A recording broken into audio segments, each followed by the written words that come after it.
everyone. Hope everything is going well. Today we have one returning guest, my man Steve.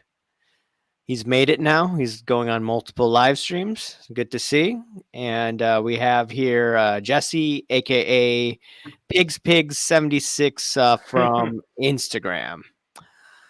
All right. Maybe I'll start off with Jesse. So the audience may not know too much about you, so just let people know about yourself and your collecting background and all of that fun stuff.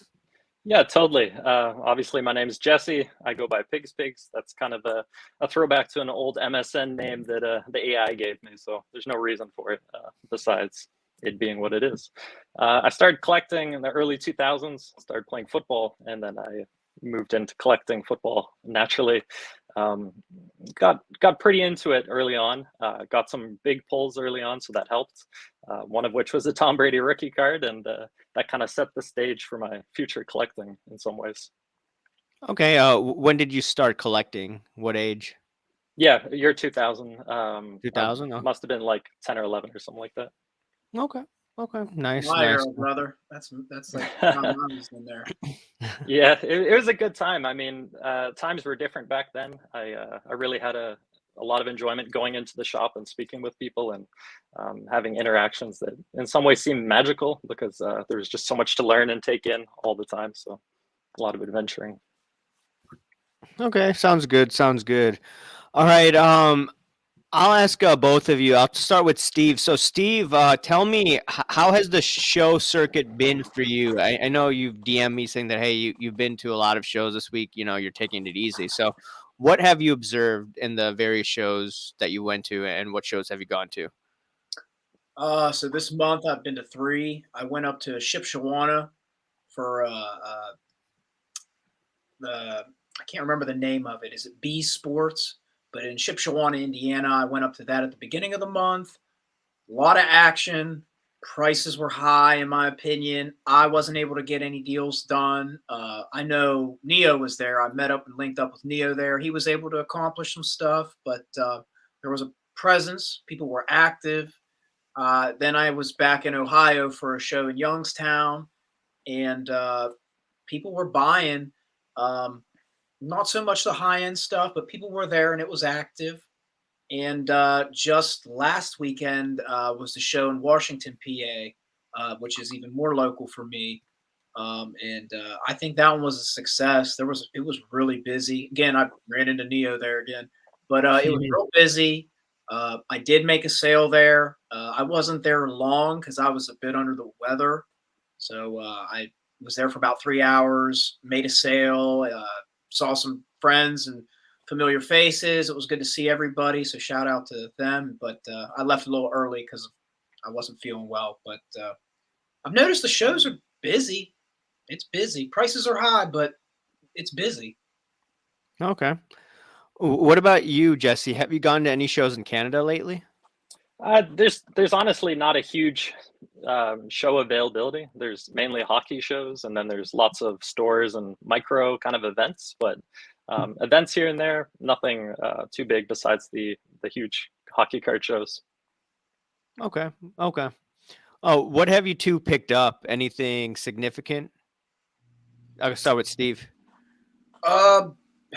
Honestly, I had the one sale in Washington, but I picked up something off eBay. I don't know if I think I showed it on our last stream. Was that 2006 Topps Finest LaDainian Tomlinson Blue X? Oh yeah, right. I think I showed that last time. That's really the latest pickup. I did get a PSA return on my KD Flawless, which was about 3 weeks ago.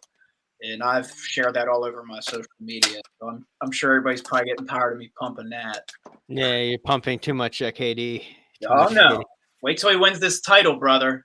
The pumping begins then.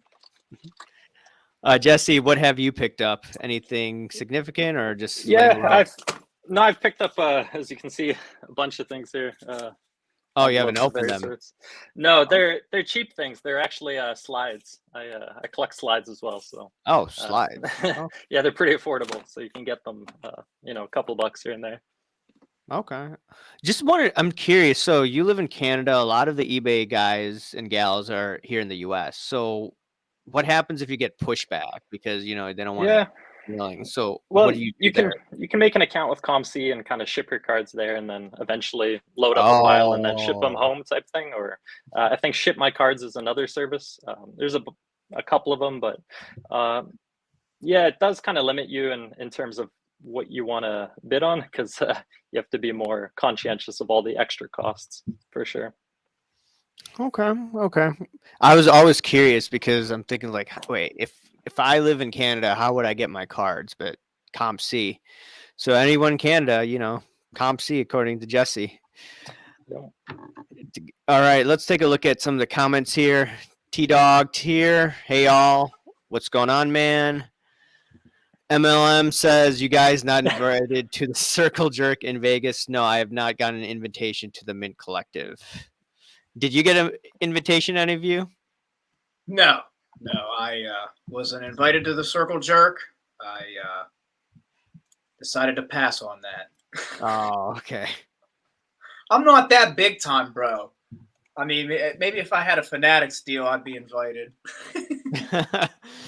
And those loaded boxes, which we'll probably get into later. All right, so T-Dog says, what's going on with BGS new grading system? Have any of you been paying attention to this? Jesse, have you been paying attention to this? No, I'm gonna wait for the dust to settle, kind of see what people's experiences are. Go based on that. I'm not really a first mover kind of person. I kind of wait to see what happens. Steve, your thoughts? What was that again? I couldn't hear you. Remember the BGS? All these, Oh. Dan the Cardman did a video. I think Dustin did a video, and With the 9.5s now equal a 10. Yeah. So is the established new grading system there? Is it 4 9.5s now equate to a 10? Yeah, I mean, Is that what the standard is? I guess so. But then I saw the CEO of Beckett. I think he's going on Instagram trying to, or someone from Beckett is trying to clear the way because of all these stories coming out.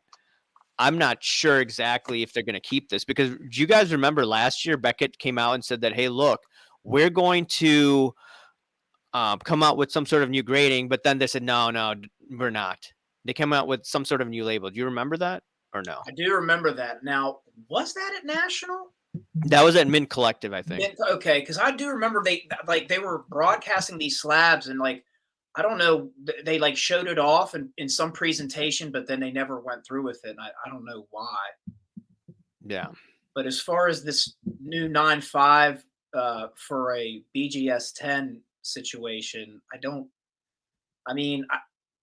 know if this is maybe a thing to possibly try and compete with PSA. I don't know. I want the dust to settle, like Jesse says, before I, think too much about it, because I don't want to speculate in Beckett cards because of, hey, look, the older cards may hold more value. But that's just me. All right. Hodges 1455 says, good to see you all. Good to see you, man. Ryan, gotta say it right. Washington. Yeah, I he's don't know making the fun of me because it's Washington. I say Washington. Oh, okay. I didn't know the inside joke. That's what brothers are for. LT, what up? What up? Shout out LT. You're a Steve fanboy? I'm an LT fanboy. Boy. Afternoon all. Oh, yeah, that's right. It's what, 8 o'clock here, Chicago time, 9 o'clock. Where you at, Steve? I don't know what time zone you're at, Jesse, but Eastern. I'm 1 hour behind you. Oh, okay, so you're 1 hour ahead. I got something to say about some of these grading card companies. Yeah. I work at an auction house, and we recently just sold a ton of really high-end cards, and they got graded by a local hockey grading service. And these are Mickey Mantle rookie cards selling for over 20 G's. So, I mean, cheap, hockey card grading. How do people have confidence in that? I think, they believe that someone who's putting their reputation, their business on the line is probably going to do their best to try and do a good job. And if it doesn't work out, then what's to say that wouldn't be the case with a big company? If you get burned, you don't do business with that company again. But you can see here. I Yeah, would 20 not. Gs. I would not. If I had that money, I would not put it in that grading company. KSA. KSA. Oh, I've heard of that. What's the grading company? KSA. Yeah, and it's got a Canadian leaf behind it. And so, Okay. yeah, they sold a Mickey Mantle, a Wayne Gretzky, a Mario Lemieux, and a Roy Capanella, all over, thousands of bucks. Yeah, those are some big cards. Yeah. I'd rather pay for that Kurosawa card instead. Instead of that, just as a joke. All right. Cousins Collectibles, how's it going? What's Shout going out on? Cousins. They were kind enough to have me on last evening. So Yeah, I saw. shout out. So wait, who controls the account? Is it just both of them right now, or just one? I would assume probably cousin Tony, because I think he's in charge of the Instagram account. Not to Okay. name drop. I don't think he's just Just hiding anything. But I believe cousin Tony. Gotcha. So what is this here? It's a Red Oh, Wings Autographed Red Wings jersey. from 2002. That was their championship. I Yeah. think. They were good back Yeah. in the day. $1,000 Stevie bucks. Yzerman. That was Yzerman's years. Yeah, Dominic Hasek, Yzerman, Brett Hasek. Hall, Nicholas Lindstrom, Chris Chelios, Sergei Fedorov, Luke Robitaille, and Brendan Shanahan. $1,000 Man, bucks. when you read down those names, you just realize how many. Wait, did you say greats were on that Chelios? team. You say Yeah. Chelios? Yeah. Wait. Yeah. Wait. I thought Chelios was on the Blackhawks for a while. Here's the names here. Damn. Well, Brett Hall was a star for a while, and then he ended up in Detroit for that year. And Hasek was He used to Saber. play.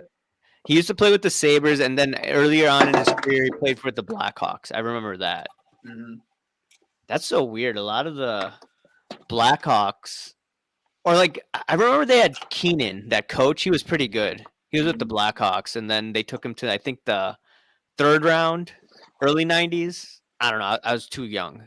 This is just what I remember.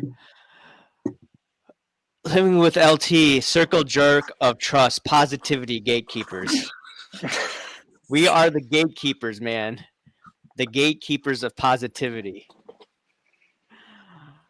Collector's dream. Hello, everyone. What's going on?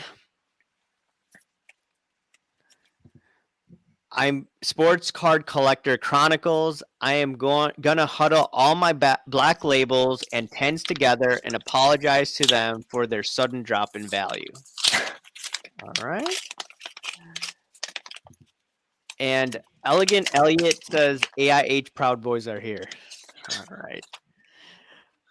Are you opening something? Yeah, I mean, I got a bunch of these envelopes. I actually don't even know what they are, so I'm gonna just see what they are. Hopefully Those are nothing the slides you were inappropriate. talking about. Slides, yeah.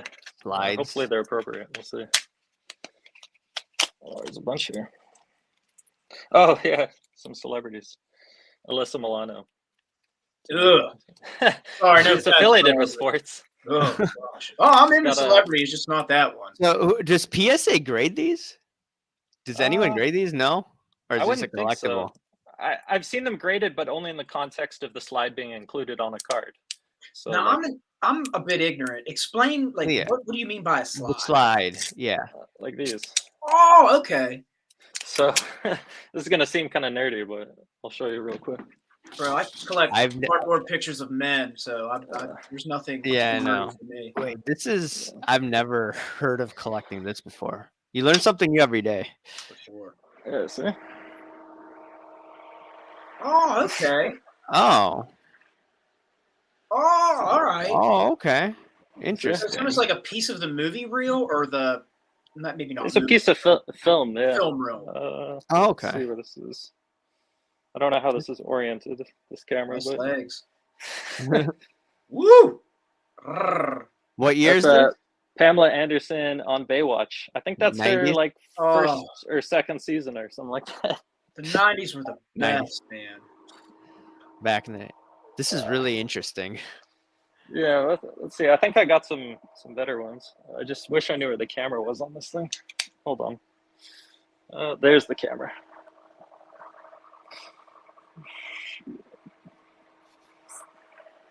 I wonder what this is gonna be.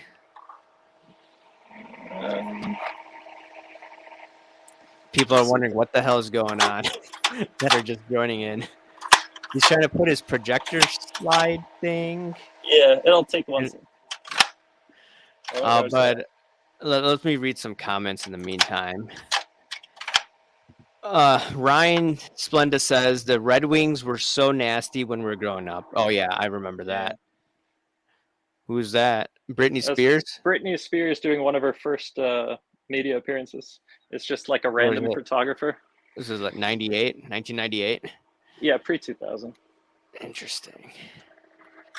Collector's Dream says, who is that? Jack Nicholson. Jack Nicholson. Interesting. What's that movie? I've seen. It's like the cover. It's like the movie album or the movie. Yeah. Cover. What's that? Yeah, he did a Western film. Yeah. My brother would know. He's a Jack Nicholson fanatic. Interesting. You learn something new every day. Collector's Dream says KSA has been around for years. Top Canadian grading company. Yeah, they're good. Going South. That was the movie. Going South. Yeah. Yep. Ryan says that. Shout out, Ryan. All righty. So now that we've talked a little bit about yourself, the great Curator, our favorite guy to talk about, and Merle, they were, our great Curator the other day, we know that he admitted to the event being staged with Daps. I don't know if you can see this. Kind of hard. I'll show you later. Yeah. So great Curator admitted that an event that he did with Dabs was staged. Now, you had messaged me, I think it was last year, Jesse, and you said that, hey, look, Merle and you were trying to do a deal, and then apparently they promised that you'd be on on their program or whatever in a video, and then that made the deal possible. But then Merle, I can go ahead and explain it. Explain that, because we know the stories that happened the last few weeks. I'll explain it as simply as I can. This goes back to, what was it, last summer? There's a big hockey show in Toronto. I live in London, Ontario, so saw that Merlin and Great Curator were going to go to that show, so I decided to make the trip and meet up with them. I gave him a shout out ahead of coming, kind of indicating which card I was looking to trade. And I went there specifically to meet the Curator. I told him I wanted to do a deal with him. His case unfortunately didn't have any compatible cards, and he said he wasn't interested in my Tom Brady rookie card. And he tried to pass me off to his buddy on a table next to him, who I didn't know. His name is Jordan. I'm sure he's a nice guy, but told him I was there to do a deal for the content. And so I approached Merlin, made a deal with Merlin instead. And that's basically it. So basically, you wanted to do a deal with Curator, but then instead he told you to go to Merle, and then he said he wasn't interested in sports cards, and Tom Brady wasn't his thing, and he had a lot of PMGs and the comic book stuff, and I was interested in doing a deal, but he just said he didn't want to do one, so I went to Merlin, and Merlin was thrilled to do a deal. I think Merlin was really happy about it, and I was really happy about it, so it was a very positive experience in the moment.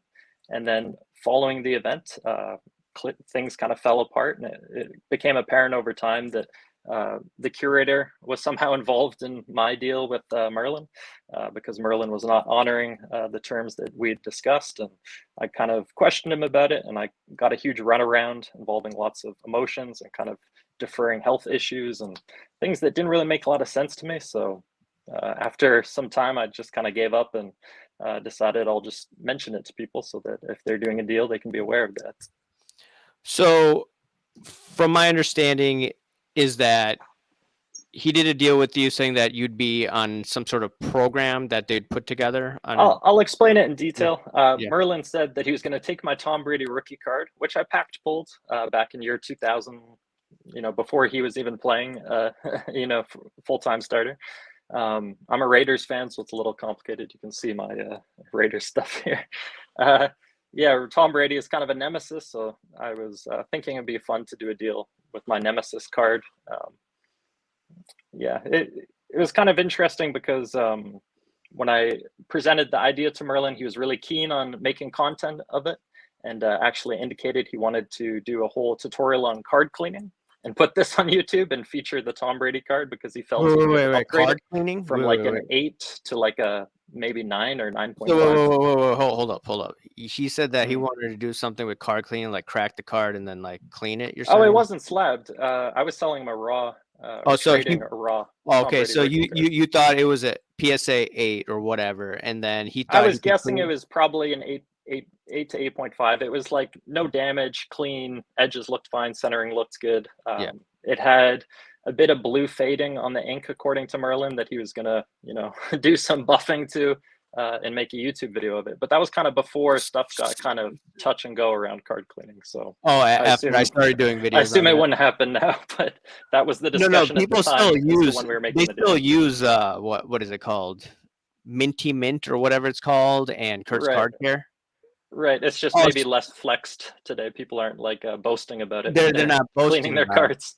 Right. Yeah, I know Kurt's Card Care blocked me on IG. That's one of the few Oh. accounts that has blocked me on IG, or many accounts. Yeah. So that's interesting. I didn't hear that part of it. So he flaked on you, and then that obviously, Definite flaking. yeah. Mm-hmm. That's think an appropriate term. You think Curator was part of it? Yeah, I do. I watched the live streams around the event, the live streams rather, and I was kind of waiting for my deal to get referenced, and it was very kind of tensions and awkward emotions around mentioning my deal. And once Merlin actually mentioned it by accident, and it became kind of an awkward thing on their live stream, because the great Curator was trying to give a shout out to PigsPigs76, a guy who makes custom cards. Anyways, he shouts him out all the time on his channel, and then Merlin thought he was shouting at me instead of Piggy Banks. So Merlin gave me a shout out unintentionally. I don't think the Curator was on board with that, but they quickly kind of shuffled that to the side and pretended it didn't happen. So only one mention from doing that deal. That's interesting. I mean, Steve, are you surprised with stuff like this? I guess no. I'm trying to understand a little bit more. I'm a pretty simple-minded person, but did you guys like agree to this deal pre this event? Yeah, no, I mentioned on their streams that I wanted to trade a Tom Brady rookie card with them when they came to Canada. They didn't really, present what they wanted to trade for. There was no real discussions. It was just kind of thrown out there on our live stream, like, "Hey, I'm going to come by your booth, bring my Tom Brady rookie card." Did you have any issues during the deal with Merle? No. Actually, the deal with Merle was perfect as far as the feeling about it was really good. But in person at the show, it wasn't as positive as an interaction with Curator. Curator was kind of awkward. It seemed like perhaps he was unsure of what my motivations were, so a bit distrustful. I mean, I was there to do a deal with him, and then he kind of made it clear he didn't want to do a deal with me. Awesome. Let's take a look at some of the comments here. Trading cards immortal. Today's the Mint Collective or whatever the thing is, some industry event. Last year it was promoted like crazy. Do you guys remember that? Mm-hmm. I remember it was a big deal last year. Honestly, I totally forgot about it this year. Like up until like today, it didn't even like pop up into my feed or my mind. Yeah, this year I didn't see that much promotion. All right. LT says, who's the first one to get a Jeff Wilson PPP auto? That'd be pretty cool, actually. I'd say the Sports Card Radio guys. They'll get it. They'd frame that for sure. That'd go on a wall. Would PSA authenticate that? They should. He's a internet celebrity. Let's look at this. Seems like the duo didn't have any cards comparable to a Tom Brady rookie. Could be. A lot of what was it? All those shiny cards. That's all they had. A lot of shiny cards. Not a lot of sports. Bob Boozle says, Pigs, do you think they were trying to bait and switch you, or did they just lose interest in the deal? It's hard to say. I feel like some egos were kind of bruised and it just turned into an awkward situation. I don't think there was like any legitimate strategy or reason not to follow through on the deal. It was just kind of emotions. I'm going to chalk that one up to awkward social skills, maybe. Like there was no reason not to, acknowledge the deal and do what Merlin said he would do. Like it wasn't going to cost him anything. A bit of his time, maybe like 10 minutes. Like, I don't know. He never did it, so I can't say. All right. I wanted to go into a different topic, and I talked to, I think, Steve earlier about this, and it was potentially loaded boxes coming from Fanatics. And I've been doing videos for the past, few months where I've made some observations where things looked weird, right? I'll give you an example. So CC2, I know you've done a deal with CC2. I know you said he's a good guy and all that stuff.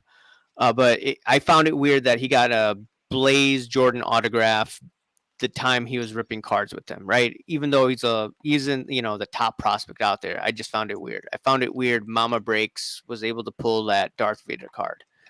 I found it weird that Great Curator pulled a card from the Stranger Things box that Topps gave him, and it was like, what, 1 out of 11?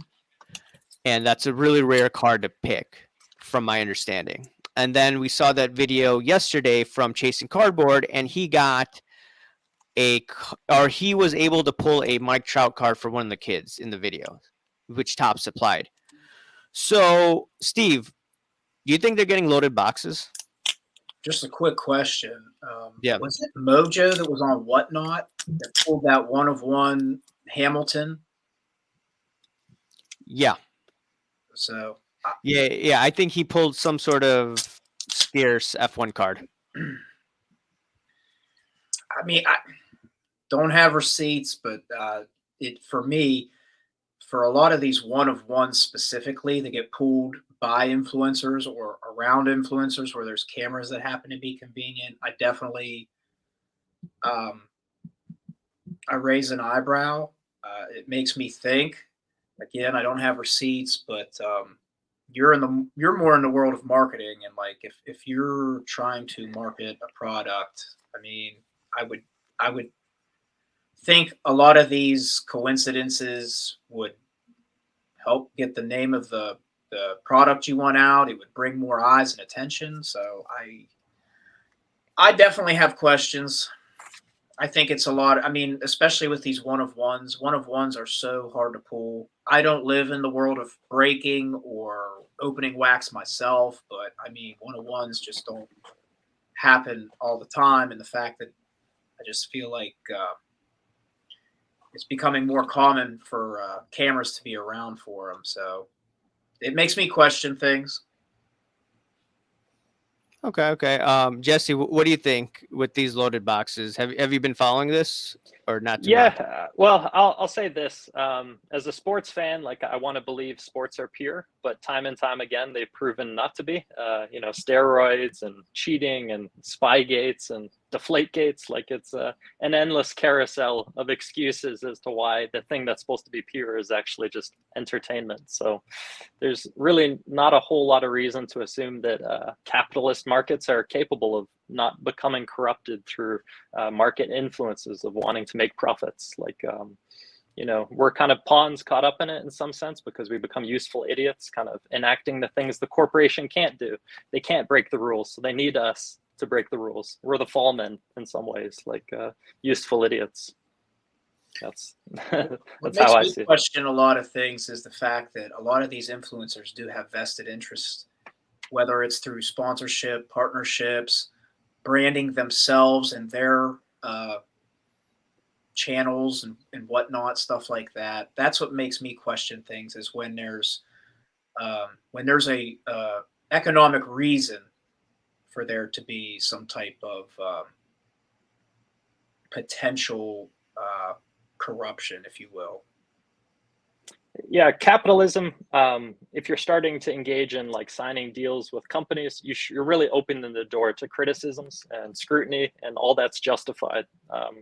Like acting as an individual whilst also representing a company, but pretending you're not actually the company. That's a huge gray area that I don't think kids can distinguish the difference between. And if this is supposed to be a industry that's friendly to everybody, it should really be more distinguished. Who's like someone who's participating in the hobby and who's kind of looking at it as an opportunity to exploit and to gain advantage and to, you know, up one's stock, as it were. Makes sense. Makes sense. I was given crap. I know Steve and I were talking about this, like even with people that I agree with most of the time, and he agrees with me. Like P. Ryan was just like blasting me, not blasting me, but he was saying that, hey, look, this is a tinfoil hat conspiracy, and you don't have the evidence. And my thought process is that what Steve and I are able to do. I don't know how much you follow all of this stuff, Jesse, but I know for a fact that Steve, LT, Hobby Shark, and a bunch of others. If we find something suspicious, right, it should definitely be scrutinized. And the fact is, there was the Panini Crown Royale situation last year, and a lot of people laughed it out as a conspiracy that, no, there's no such thing as loaded boxes. And then all the people in the establishment, they all of a sudden got quiet when Sports Card Radio did an expose showing that, hey, look, you could definitely track these boxes. You could figure out which box has a loaded hit. And those voices are gone. And now I'm thinking, okay, Fanatics now owns Top. And obviously it's not Ruben, but they have an influencer marketing team. So I think just from a marketing perspective, and me working in a marketing company, it just makes sense for them to be like, hey, look, give them a box that has something, and then that will get positive engagement. People will retweet it, people will share it around, and that will have a positive experience and more people will buy. I don't know. That's just my thought process. And the fact is, all these guys are getting cards that it's really hard to get. So that's just my thought process. You agree with that, Steve? Yeah. The one I specifically just really kind of makes me like question is the Backyard Bros and the fact that they were pulling the amount of one and case hits and stuff that was going that way. And I haven't heard much about it since people like you and others have brought it to attention. I don't see Backyard Bros getting these insane hits as much anymore. At least it hasn't, I haven't noticed it, but for a while it seemed like every other week they were getting some pretty big cards. And I know a lot of people, cling to the argument it's about quantity. And I don't know, because Sports Card Radio went after that one, and we were seeing like for a while they weren't filling breaks, and like I don't know. That's the one that really makes me question. And if it happens with somebody like that, I mean, it could happen elsewhere as well, I would assume.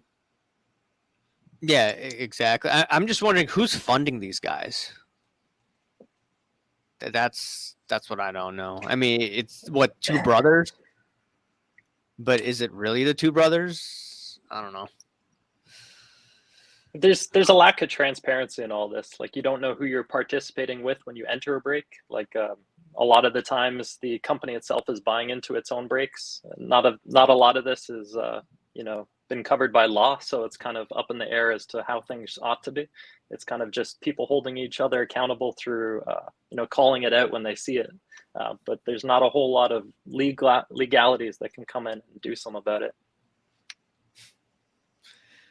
Bob Boozle says, give promotional product to influencer happens in most industry, but when you market the lottery aspect of cards and influencer make big pools, you will piss people off. And yeah, this is a collectible, which could appreciate in value. So that's the difference. Promotional products, okay, you're talking about a small item cost for other markets. I don't care.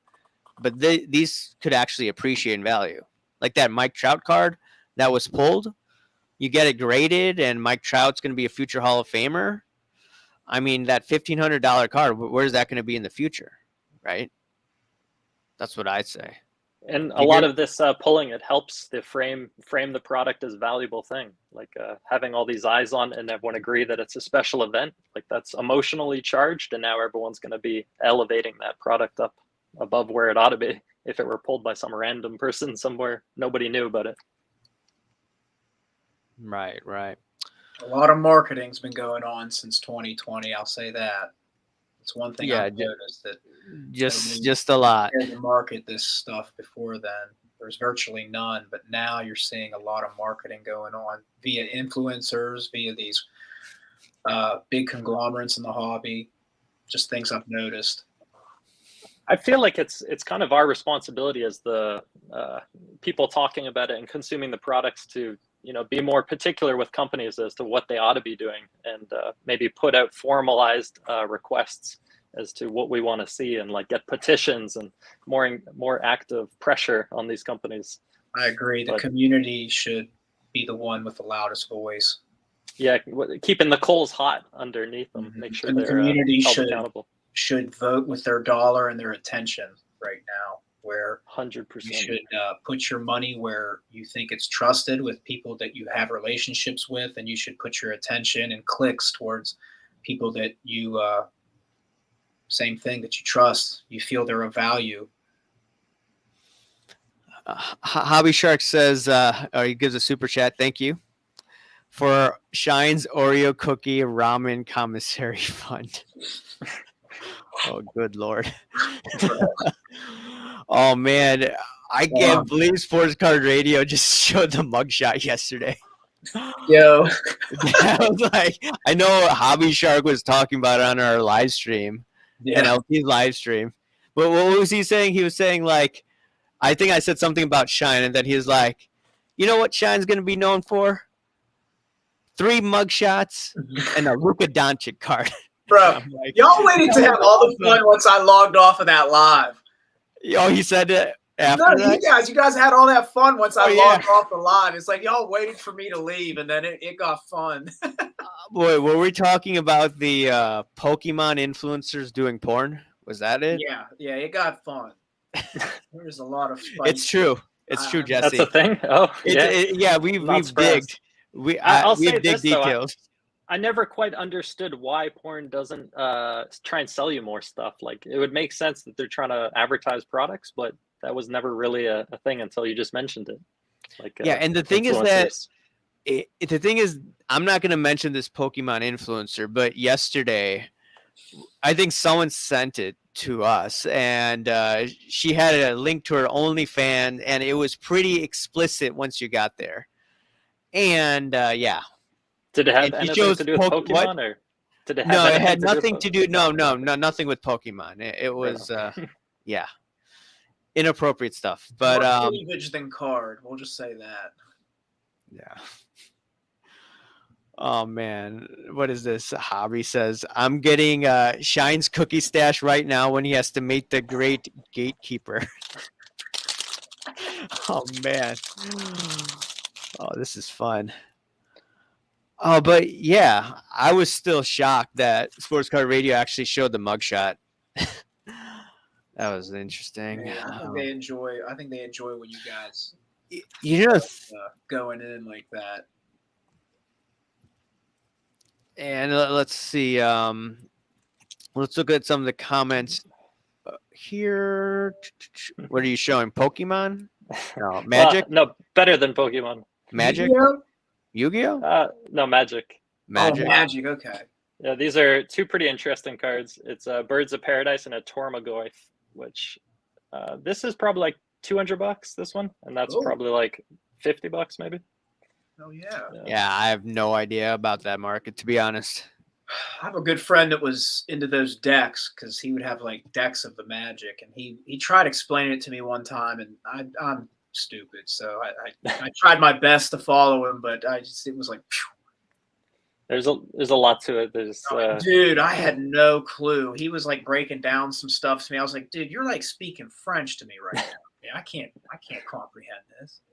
yeah, there is a learning curve for sure. You lose a lot for a long time, and then slowly you start winning. All right, let's look at some of the comments here. Bob Oozle, AIH has real estate and EDI's demented head.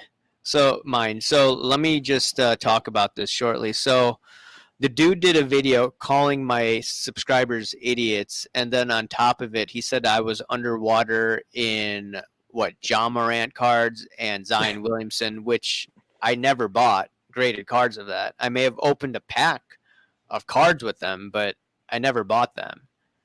So when he said that, I confronted him, and he never responded to that. And then he just did a video attacking me. And then apparently Dustin is going to get a divorce, according to him. So I don't know. Like, what's up with this behavior? I mean, you always talk about beta males, Steve. I call them gammas. A lot of them are in the hobby. And, this past week, I mean, this live stream is a little more calmer than usual, but it's probably because this week has been crazy. Like, I had people on Instagram, like not shouting me out, but like Emotional situation. It was calling me out in various ways, which I'm like, what the hell are these guys doing? I don't know. Everyone just seemed to come after me this week. But Steve, what do you think is up with these type of males? Like, and all happened this week. I don't know, man. I think the more that people are voicing up and calling stuff out, you're going to see irrational behavior. The more people talk about how they truly feel about these marketplaces and the fact that it's unregulated and people have so many vested interests in so many different ways, I think you're going to rub people the wrong way, and you're going to see a lot of emotional response. And that's what I call beta. It's when you lead with your emotions and feelings instead of ration and reason. That's what I call beta. And I think, during the boom, everybody's feelings felt good. And now that it's not a boom cycle and all the prices are out of whack and people are getting called out for this and that, yeah, you're going to see a lot of that. And, that's what I call beta. This is by far the weirdest week I've ever seen in a while. Mm-hmm. And then last week, everyone, the thing is that everyone's trying to emulate us. Like everyone's calling out the scams. Like I saw last week, everyone was calling out the breakers. Did you see that, Jesse, last week? Like everyone. Not particularly, but I do agree. Things tend to happen as movements. Like we often look at ourselves as individuals, but it's perhaps more appropriate to look at ourselves as part of an organism. So, when things happen, they usually have momentum behind them, and there tends to be many people involved. Let's take a look at some of these comments. Excuse me for 1 second, fellas. I've been chugging coffee to stay awake. I'll be right back. All right. Trading Cards Immortal says, opened so much product these past few years and never pulled a 1 out of 1 is crazy. I pulled a Optic Gold David Robinson to 10. I've graded, and that's the rarest I have. Yeah, I don't buy packs because the odds of me getting a great card is low. I don't know what you do, Jesse, but I usually buy cards that are on the secondary market, and I go from there. Yeah, I mean, I buy packs when they're available and convenient. It's not something I would go out of the way to do, but like if I'm in a store and I see a pack and I've got the cash, it might happen. I think that's the way I've always been. Like I've bought probably way too much packs over the years in terms of I haven't gotten the value out of them that I would have wanted, but it's still pretty fun. A lot of rarity, though, it comes down to how you're viewing the item. Like if it has a unique patch on it, it doesn't really matter if it's not even numbered. It's really it's up to you to establish that rarity based on your ability to distinguish what is interesting and unique. A lot of things aren't interesting and unique, even if they have a stamp on it saying that it's interesting and unique. So like an interesting and unique thing should stand out as obvious. Yep. Makes sense. All right. Trading Cards Immortal. How everyone pulls big cards on camera that easy? Well, what type of marketing goes on behind the scenes? That's what I would ask. Not saying that it's impossible, but it's hard. Let's take a look at this. All right. Elegant Elliot, I'm surprised the chasing cardboard dude didn't try and buy the trout off the kid at 50% comps like he rips people off on his show. I don't watch his shows. Have you watched Chasing Cardboard, Steve? What's The that, guy- brother? Have you watched the Chasing Cardboard dude? He's on Bench Clear Media back in the day. Ty? It doesn't ring a bell. Oh, okay. So I can't. I'm not sure. I don't know. I saw that comment earlier someone posted, but I don't know too Is much. it a YouTube channel? It's a YouTube channel. Yeah. Chasing Cardboard. It You was know, the guy that I covered today. I think they came up on my feed, but I don't think I've ever really viewed their stuff. So I'd be out of pocket talking about them. LT says, gatekeepers tenderizing positively. I'm just here for the vibes. All right. Oh, Steve, you're going to like this. You better give Sports Card Reckoning a shout out. John, you are the man. Please continue the excellent work you're doing in your videos covering the hobby. I thoroughly enjoy it, and I respect and appreciate your perspective. And yes, I am a fucking idiot. You have to admit that video was amazing. Dude, he's amazing. He is amazing. Like, I told you earlier, like, I feel like I made it now. He called you the F word, right? Well, he called us all the F word. Right, But yeah. mine was more special than yours, of course, than LT's and Hobbies and Dan's. Like, I'm the biggest. I'm the most precious fucking idiot. So I wear that badge with pride and honor because John said so. And I'm looking forward to the next one. Is Diana Ross the mother? You know what? Yes. And Smokey Robinson. I think. Smokey Robinson's the mom, too. Well, not the mom. Mom, I yeah, think I know. the biological parents. John explicitly explained, and I say explicit because that's how he explains it. And he sold me. And to be honest, if we don't start talking about it, this world's pretty much screwed. Big time. What Hobby Shark says, John, Diana Ross is Michael Jackson's real mom. Don't blame Kenny. Jesse needs to understand this. This will better your life. What's this? Michael Jackson's real parents are Diana Ross and Smokey Robinson. Diana Ross. It's Smokey Robinson? She was a singer. She was big time. Back in the day. Yeah. Oh yeah, I actually have a Diana. I just don't want to be labeled as a fraud for not bringing this up because it's very important stuff. I thought you were already labeled as a fraud. Oh, that's me. I'm the fraud, right? You are a fraud. You won't pump your card that you showed us. What card are you talking about? Your auto. You got it signed, bro. Yeah, it's upstairs. What card is this? Ryan Sandberg. I just got in the mail the other day. Nice. He got it hand signed. It's actually really nice. It's nice. It's his 1981 rookie card. Oh, cool. Not rookie. I mean, it's minor league, but one of his first cards. I want the meaningful one. I want the Ryan Sandberg 1980 card. That's scarce, but there's a lot of fakes out there. That's the issue.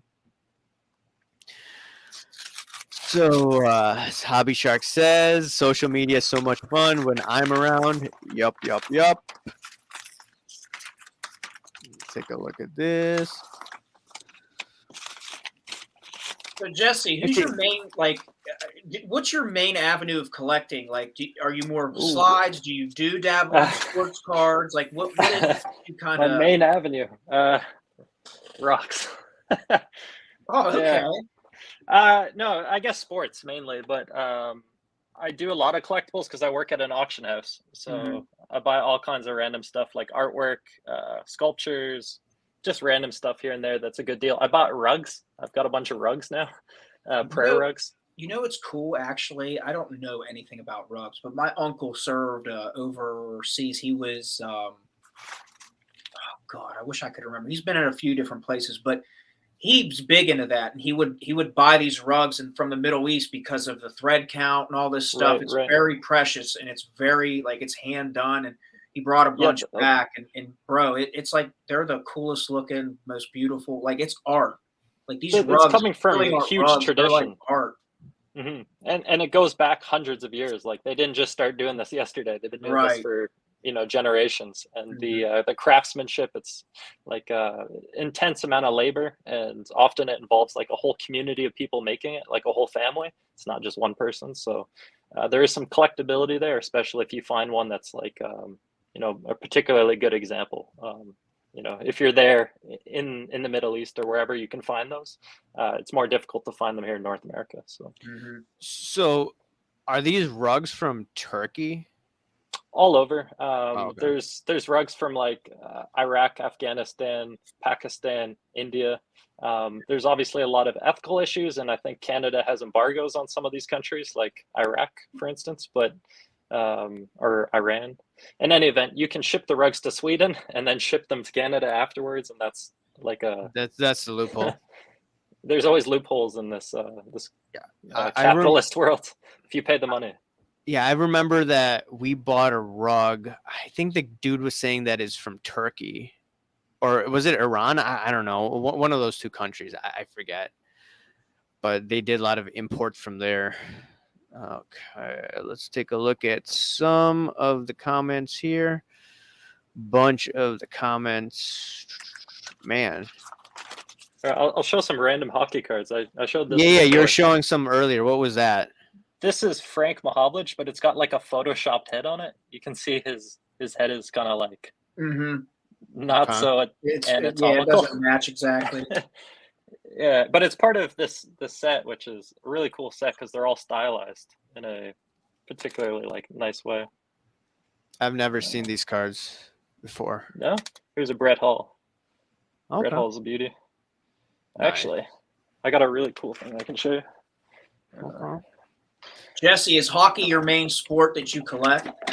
No, I would probably say probably football, Mhm. but hockey in terms of memorabilia, like there's a Oh, Brett Hall okay. autograph. Oh, Chicago. that's nice. That's Yeah, cool, Blackhawk bro. pucks. That's So, cool. That's a nice quality of puck too. yeah, I need to get a puck signed. Puck you. Yeah, you should get one of these guys. They're not expensive. You can get signed pucks for like good players like a Bobby Hall for like $50, $100. That's a good investment. And once he's dead, like that's gonna triple in price. You know what I find interesting, because I'm very much sports dedicated in my collecting, but like memorabilia, I don't know. Maybe I'm out of pocket. It just doesn't seem to drive a premium like some of these sports cards. Yeah, there's definitely not the demand for it in the same way. It takes up a Mhm. lot more space. Yeah. Shipping is a huge hassle. There's all kinds of factors that lower the price, but ultimately that's a good thing if you're looking to collect something that's unique and special. Because a puck, a baseball, these are unique and special things. A cardboard, I Mhm. don't know. Baseball is a lot cooler than cardboard, in my opinion, but to each their own. Did you just say Hull because he's dead?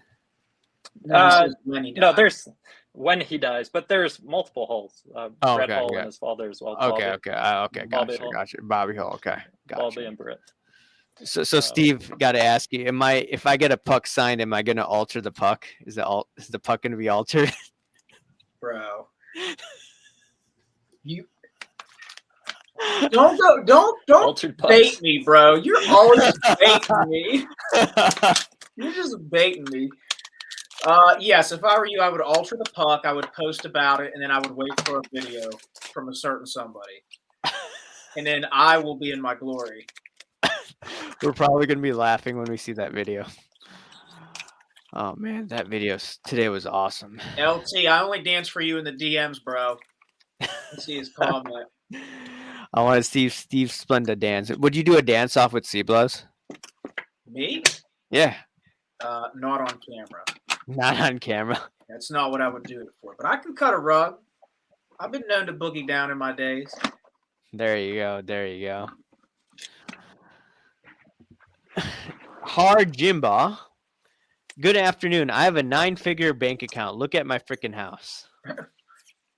All right.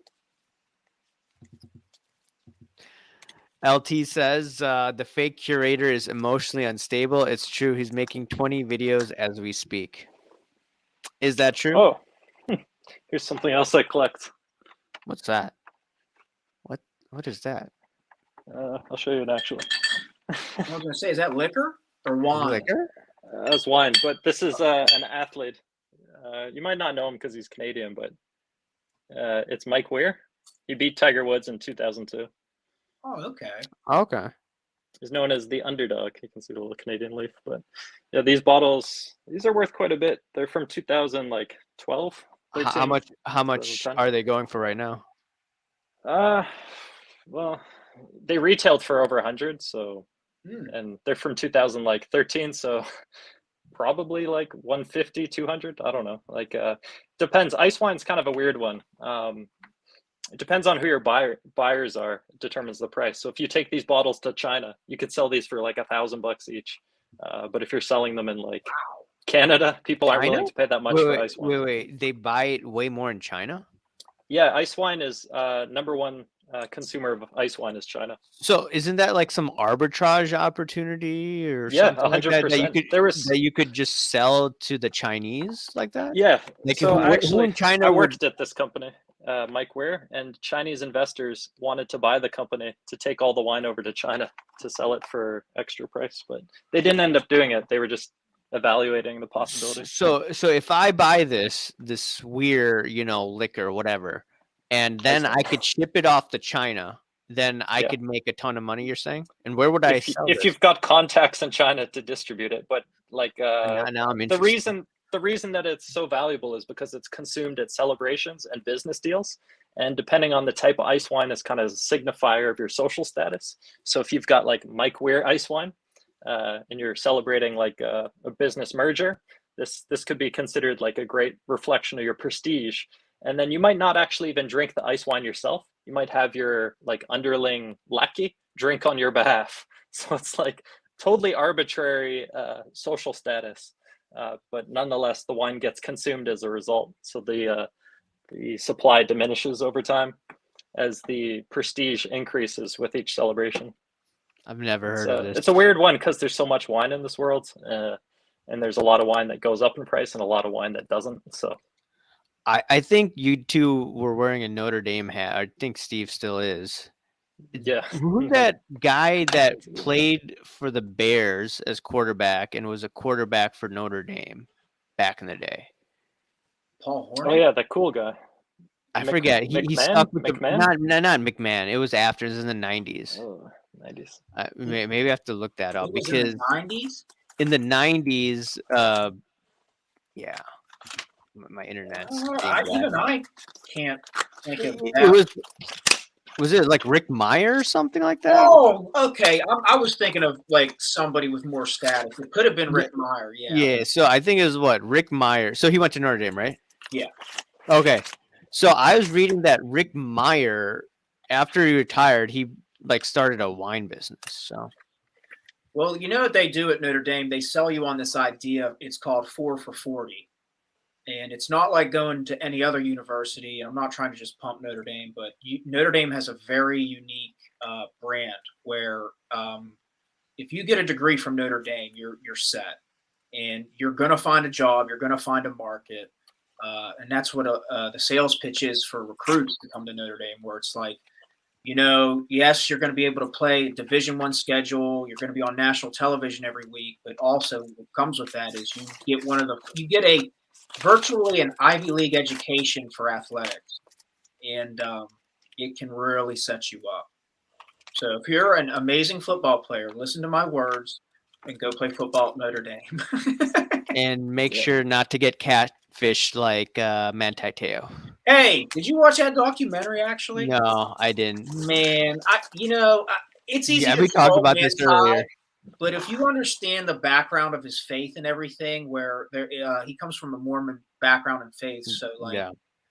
they're not inclined to be as physical, if you catch my drift, Right, in right, the right, dating right, right. process. It's Right. very, they take that stuff seriously. So I think that was kind of used against him in all that. That's Targeted. People doing yep. their research, knowing what they're Yeah. dealing with. That's unfortunate. It's a Interesting. shame because I mean, man, that he was so good at Notre Dame too. It's a shame that that happened to him, and like I think it affected him big time. I mean, when something like that happens to you on a national stage, that it's hard to shake that. That was like all over the news 10 years ago. Yeah, the Yeah. emotion there, that's like serious betrayal, and that takes Oh, a lot of dude, time to I heal mean, from. Yeah. as a man, like man, when you're duped in something like that, that's hard on your ego. That's tough. And then for everybody to troll you for years So years. after. I'm sure being in a men's locker room as part of your profession, it's probably not the easiest thing to deal with when, other guys are probably poking at you too. I'm just wondering, like on the field, like people like trash talking, they're like bring that Mm. up. It I'm was pretty probably sure. ruthless. And like, man, I played a little ball in my day, and like trash talking is real. So if you can find any type of edge or any type of avenue to get under somebody's skin or get in their head, it probably You played football? back in my day, yeah, a little bit. Nice. What position were you playing? So I went to a small school, but I played outside linebacker. I played a little a little bit of tight end, a little bit of slot receiver, fullback, and I actually returned kicks and punts for a little bit. So I dabbled in a little bit of everything. I'm unique because I always kind of refer to myself as like a little Swiss Army knife. I mean, I could do a lot of different things, and so they used me mostly on defense. Um, it was fun. It was a great experience. I got to play. I'm not a big guy, man. I mean, I was a lot thicker in the day, so I played a little bit of nose tackle at first. Then they switched me to linebacker. Then I played like this hybrid linebacker position where it was like you kind of did a little bit of everything. I'd cover A tight ends. rover. I get to Yeah. go after, something like a rover where I got to play on the edge where I could go after the quarterback in certain downs. I'd cover people on certain downs. That's cool. I My played goal was just to defensive be the end. meanest fucking guy I could because I'm really not the biggest guy. So Yeah. I tried to compensate with a Right, little bit right. of attitude. Demoralize the opponent, and then you got the advantage. Yeah. So Well, it's a trust strong me, a lot of strategy. film study, man. I needed to get every little bit of edge I could because I'm not the biggest guy, but I always told myself if you could be meaner than the guy in front of you, you can win. Yeah, fair enough. And football too. A lot of people, especially beginning fans, don't really understand. It's a game of angles, and you can be the smaller guy, and as long as you have the angles, the leverage, you're going to be able to win the battles. And it's all those small battles taking place on the field that allows a team to win. It's Each playing man winning their battle. absolute playing defense is like chess. Mhm. And if you understand what reads you have and you can do your job, then yeah, you can be successful. So like for me, and especially when you're talking about angles, if I was rushing the passer, that's what I would try to key in on. What could I study? Like what angles could I get to? Where would my pros versus his deficiencies might be? And yeah, and if you come like a bat out of hell, man, you can be successful. That's cool. Bob Boozle asks, "What was it like wearing a leather helmet, Splenda?" Well, it definitely has its consequences because I'm not the highest IQ person, so banging heads doesn't help. You're not that dumb. You're pretty smart, Steve. You're generous. All right, let's take a look at some other comments here. EDI, Bob Boozle says, EDI is trying to take over AIH's identity and turn AIH into Curator. It's like a science fiction movie. So I don't know if EDI realizes that a lot of content creators have messaged me or have left comments saying that that dude's cringe and that dude's delusional. I mean, Eventually, I can't make it past 5 minutes into a video. yeah, I mean, like, I don't take him seriously. Like, in the comment section, I just keep on asking him, hey, look, where am I underwater in Ja and Zion cards? No response. Yeah, I didn't understand that when you shared that one video with me. I kind of that's why I tuned out. I was like, I just can't I can't follow this because I don't understand his The premise. To be honest, thing is, I think that guy's gonna get more following because he's just gonna like say the craziest crap. People say that I say craziest crap, but that crazy crap has turned out to be true over the past year. So you have to understand too the way you've branded your message. People are going to probably try to clout off emulate, to a degree. yeah. I mean, just like sports card radio, everyone wants to be like sports card radio, but they've been in this game 15 years and they have receipts. Yeah, And, I agree. I was on a live last night and it kind of came up briefly, and that's kind of how I looked at it, where I think they get this negative connotation, but to me, it's like I think negativity kind of gets used to um, mask the message. Where, yeah, I would agree. Yeah, they're not promoting positivity, but I don't think that necessarily would define it as negative. But that's just that's my personal opinion on it, and everybody's entitled to their own. I think we need all opinions. What do you think, Jesse? So you're asking whether sports card radio is justified in their use of No, negative marketing, no, or what's I'm the just question? saying that, I'm labeled as negative, right? And Uh-huh. then some people are labeled as really positive, like Jeff Wilson, great Sure. curator. And my thought process is I think we need to listen to everyone, right?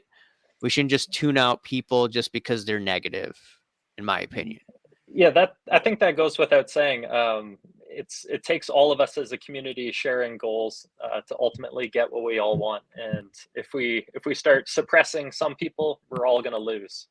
That's the irony, is that it's really all of us versus the corporations, but we get fractured and broken up into little tribes, and ultimately the corporations get to exploit that. So the more we can kind of work together and find common ground and kind of rally around to beat down the corporations, the more happy we're going to be.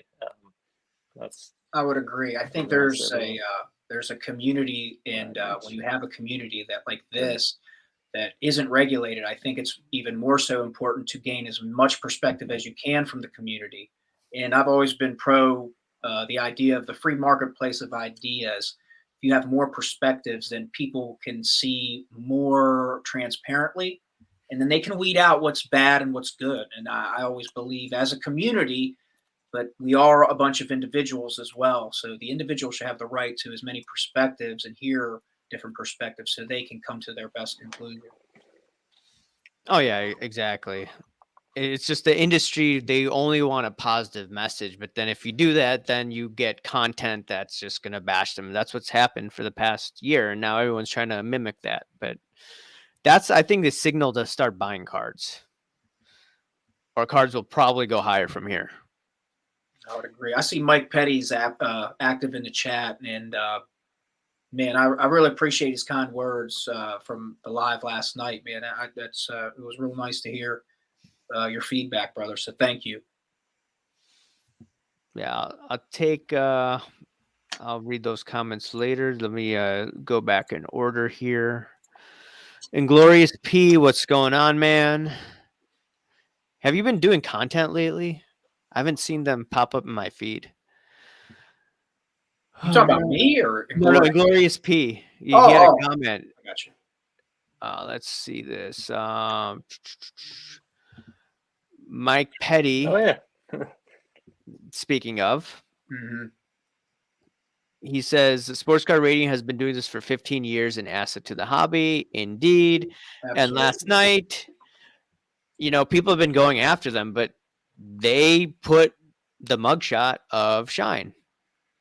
And, how many people have talked about Shine besides this channel? People on this channel. It's been really quiet about it. So. Yeah, nobody wants to. I mean, they'll talk about the economic moves he's making in the hobby, but I don't think people have talked about other stuff. I don't think half the people even know about it. But serious question, Steve. When you grow up, do you want to become like Shine? No. No. You know what I'm referencing? Yeah. Okay. Yeah, I'm good.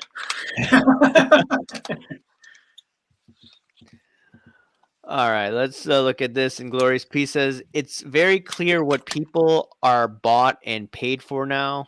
Cool. Yeah. What's that card you're showing here? Peyton Manning. Peyton Yeah. Manning. That's a nice card. What year is that? Yeah. 99, 98. It's pretty 99. underrated Yeah. card. You can get this card for like $50, and Is it's that numbered Bowman's to best or is that Topps finest? 400. It's Bowman's best. Bowman's It's best. I would say it's an underrated card because it's hard to find. Like For sure. and it's got these cool gold lines on it. Bowman's best was nice too because it's an under the radar chromium card for that time. Like everybody knows about Topps Chrome and Topps Finest, but Bowman's best was a nice, shiny, option if you were collecting in that time. It looks cool. That's why I bought it. That was really aesthetically driven. Yep. That's a nice card. Okay, let's see. Mike Petty says, hardly negative. It's the goddamn truth. It's $1 billion fraud. This hobby we love. Once you know that, you can protect yourself, enjoy it. No one enjoys getting their teeth kicked in. Oh, yeah, exactly. That's why, I do my videos, part of the reason, just to learn. And then people send me information. You don't know how much information people have sent me the past year. And then it's a learning process. And I think even you, Jesse, you've sent me information too that I didn't even know about. And yeah, some documentaries, art stuff. Yeah, even though it's not related to sports cards all the time. So I've learned through you. Psychology and people, we're the same regardless of where we're operating. There's a lot of commonalities you can find in different markets. For sure. Okay, Rubber Side Down 2020 says AIH don't acknowledge the haters. They don't deserve it. Well, if your name's going to be thrown around and it's definitely false, I'm going to put it out there. Because then what's going to happen is then they're going to continue on and on and on and have to deal with the comments. It's like, remember Great Curator last year? He never acknowledged my question. Do you remember that, Steve? Where he said that that's a common thread with him to a degree where I think he takes certain questions about the marketplaces he deals and takes it as trolling. When in fact I think it's just, I think if you are representing something like he does, when people ask critical questions, I think it'd be better to acknowledge it and maybe be more transparent with the conversation along that. Yeah, I mean, I remember last year when I started doing videos on him. I don't know if you remember this, Jesse, but in a video, he said that this card, he said he thought for what, $2,500 or something like that. But he said, "Oh, it's worth $2,500." But in reality, it was what, $1,500 or something like that. So everyone was questioning him. Hey, like, what's going on with these comps? We see that you bought it for this price, but you're saying you bought it for that price. So we were thinking, okay, he doesn't know what he's talking about with this comps. He's manipulating it. That was the feeling that we got. And the thing is, right now I see a lot of comments about Curator. I talk a lot about him, but I think it's like the auction houses. Those are like the biggest pumpers out there. Do you guys agree with that? As much time as we've spent on Curator? I would say depending on which ones, but I would agree. Depending on certain ones, I would agree. Yeah. Do you agree with that, Jesse? Like the biggest problem with the auctions? I know you work for an auction house. Yeah, so I know it's a conflict of interest maybe for you to answer this question if you don't want to answer. I'm a contractor. I'm not technically an employee there. I work under contracts. But the thing I'll say is that often people have so little understanding of what happens behind the scenes, and it's it would be helpful if there was more coverage of the behind the scenes by the auction houses to feature in YouTube content. Maybe these influencers could be showcasing that kind of stuff to get people more informed and more understanding what they're up against when they're bidding on stuff. Often there's a lack of understanding, and I think a lot of people get burned in auctions, and then that inflates the price comparisons because there was a beginner involved in an auction, and then suddenly the comps are messed up because there was a beginner. So these auction houses, they rely on beginners making mistakes, and the unfortunate part is the whole hobby jumps on those mistakes and acts like it's a legitimate thing when it could have been like a first timer bidding on something. I see Thing it all is, the time. I mean, unless if it's like shill bidding, that's the other thing. It may Well, not be naive people. I mean, yeah, naive people too. I've made mistakes in the beginning, not at high end auctions, but low end auctions. You know, I kept on bidding items that shouldn't have been that much. you get emotional. Yeah, It's that exactly. It's simple. like I'm gonna miss this item and I'm never gonna get it again. But in reality, I could have spent $50 for $350 worth of cards, something like that. Sure. All right. I think the other thing about the auction houses, I don't think it happens at your firm, but few certain firms in the U.S., I believe money laundering is going on. Money laundering is going on. Not to mention some guy with some mugshot, 3 mugshots, and a Luka Doncic card. Not going to mention his name, right? We think some funky business is going on there. So, Yeah, but potentially for sure. potentially, yeah. I mean, I think as much as we go after Curator, I think we have to still acknowledge that. And the thing is, like, I had a poll today because Ziggy did a video on this. He said that we should cancel Great Curator. And I'm like, no, as much as I crap on him, I think that cancel culture is a bad thing. We shouldn't cancel him. I think ultimately, in the long run, if you are deceiving people, it's going to come back to haunt you like it is right now to him. Well, as I also said, it's up to us to demand more out of companies, but perhaps the influencers, if they're operating like companies, we can demand more out of them, and that's kind of what we're doing in this conversation, is bringing attention and kind of demanding better experiences, better interactions, betterment for everyone. Right. Steve, your thoughts? I love Zig, and I appreciate his passion, his perspective. He knows that. We touch base a lot, and we talk about things that don't even apply to the hobby a lot of time, or sometimes. I would agree, though. I'm not pro cancel culture. I think the way to handle something like this is like where you put your dollar and where you put your attention. And ultimately, yeah, if you're engaging in nefarious behavior, staged behavior, I think inevitably you're going to kind of cancel yourself, because if people catch wind of it, the free marketplace of ideas will kind of dictate that. Yep. But don't you find it interesting that a lot of people in the hobby high up have like shady backgrounds?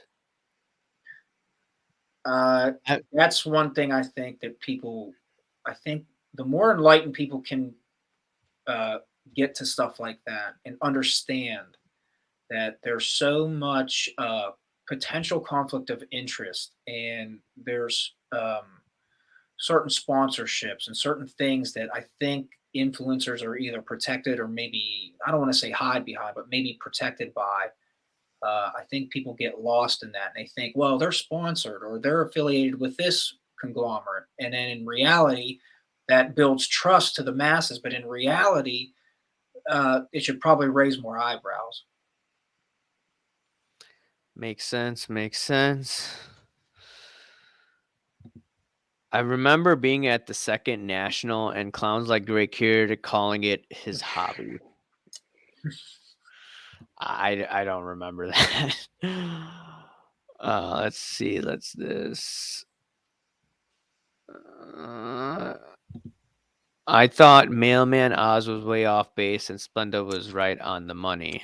I didn't get to watch the live stream that much. I caught the ending and I was listening to a little bit, with the sports art therapist. He was listening, right? Or he was there, right? Yeah, he was in there. Yeah, and I know you were debating about, I think, Curator in general, Mhm. but I didn't get to watch all of The it. first part of the conversation, it was brought up by them, and I'm not gonna, it's their platform. So the fact that they brought up the conversation and were willing to talk about it, I very much respect.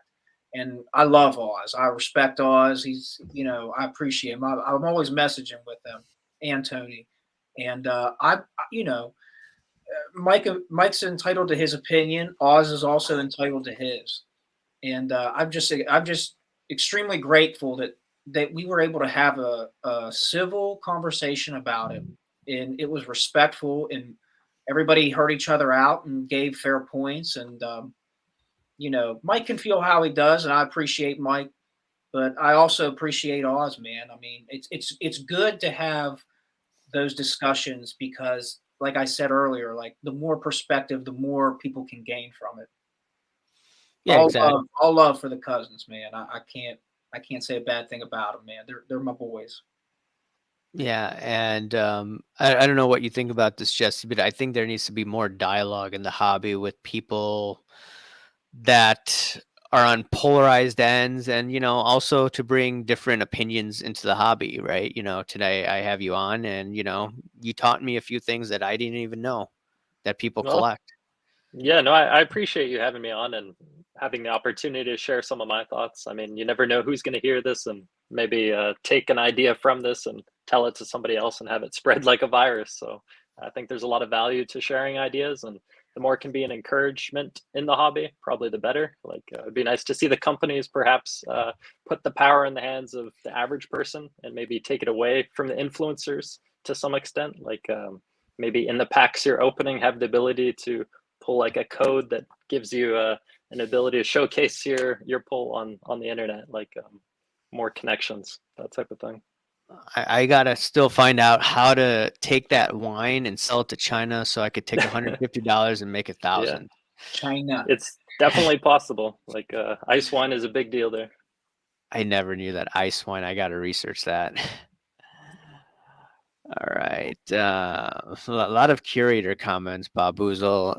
Haha, great curator. Looking at the mirror each morning. I'm going to take this hobby over. Great curator is a joke. Wow, another curator comment. Dan the Card Man. I forgot this was on. What up, What's up, Dan? Dan? Congratulations on 3,000 subs, by the way. For sure. Shout out Dan. Yes. Great guy. Phoenix Rising says, nice.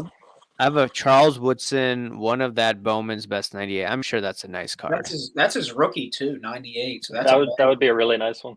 Oh yeah. I remember the Charles Woodson rookies cards. They went up like crazy right before he got into the Hall of Fame. I think Jeff Wilson was talking about that, and then it dipped. Yeah, not all his cards went up. It's odd if you find some of his rookie cards that are more obscure, they won't go for high prices on eBay, which is kind of weird. But the more mainstream rookie cards go for absurd prices. So it's clear that somebody wants to keep the prices high, like or a group of people. Manipulate them. Or just not value the more obscure rookies, which is weird. Bob D has an interesting comment. Been cracking BGS mint gems for the last 4 hours. Beckett screwed the entire hobby. Now, I'm not even sure if they're gonna are they gonna follow through with this. I haven't seen what the Beckett CEO said. But I agree with Jesse. I kind of want to see how the dust settles with this, and then gain more perspective, because I'm not totally concrete with how I think or feel about it, or totally understand. Yeah, I mean, I was sent this yesterday, I think, and I'm like, is this true? That's what I was thinking then. Well, and then I was thinking, are they going to do the same thing that they did last year? So I didn't want to do a video on this now. I want to, like you said, let the dust settle, and then, I'll gather my thoughts and, do some research on this. But should look into KSA in the meantime. That's KSA, a curious company. No, as much as their slabs don't look that bad. In real life, they look pretty sweet, actually. Like, I'll take a look at KSA, but I only trust 4. Even though I bash PSA, is them CSG, BGS, SGC. What do the Gretzky's go for? Like, and are they real? Like, there's a lot of. This one sold for 2,800 Canadian. So that's What grade is it? A 7. What does a PSA 7 go for? Is that a Opeachy or is that a regular one? This is Opeachy. I'll Google it. I'd be curious. All right, next comment. Dan says, like any true charlatan, any critical questions resembling the truth is labeled as out group mentality. Oh, Yep. a PSA 7 goes for like 8,000 on eBay. But the 9,000. KSA you're saying goes for 2,000? Yeah, 2,000. Do you think what some people do for arbitrage, they crack a KSA and then they send it to PSA? I mean, as long as you have the opportunity to buy it. The problem with this one is it was in Canada, so there wasn't like I guess it could have been sold internationally, but more likely to be bought in London. I'm just thinking, like, I know people do arbitrage, right? So they're like, okay, we're gonna cut this slab out, take the card, and send it to what? PSA. I think like Yeah, the that's pretty ISI guy. clean. You could make a couple of grand doing that. I'm just wondering, like, how do you do arbitrage in this environment? Okay, everything went up for the past few years, and then it went down, and now we're at, okay, we're better than 2018, but obviously not at the level of 2020, 2021.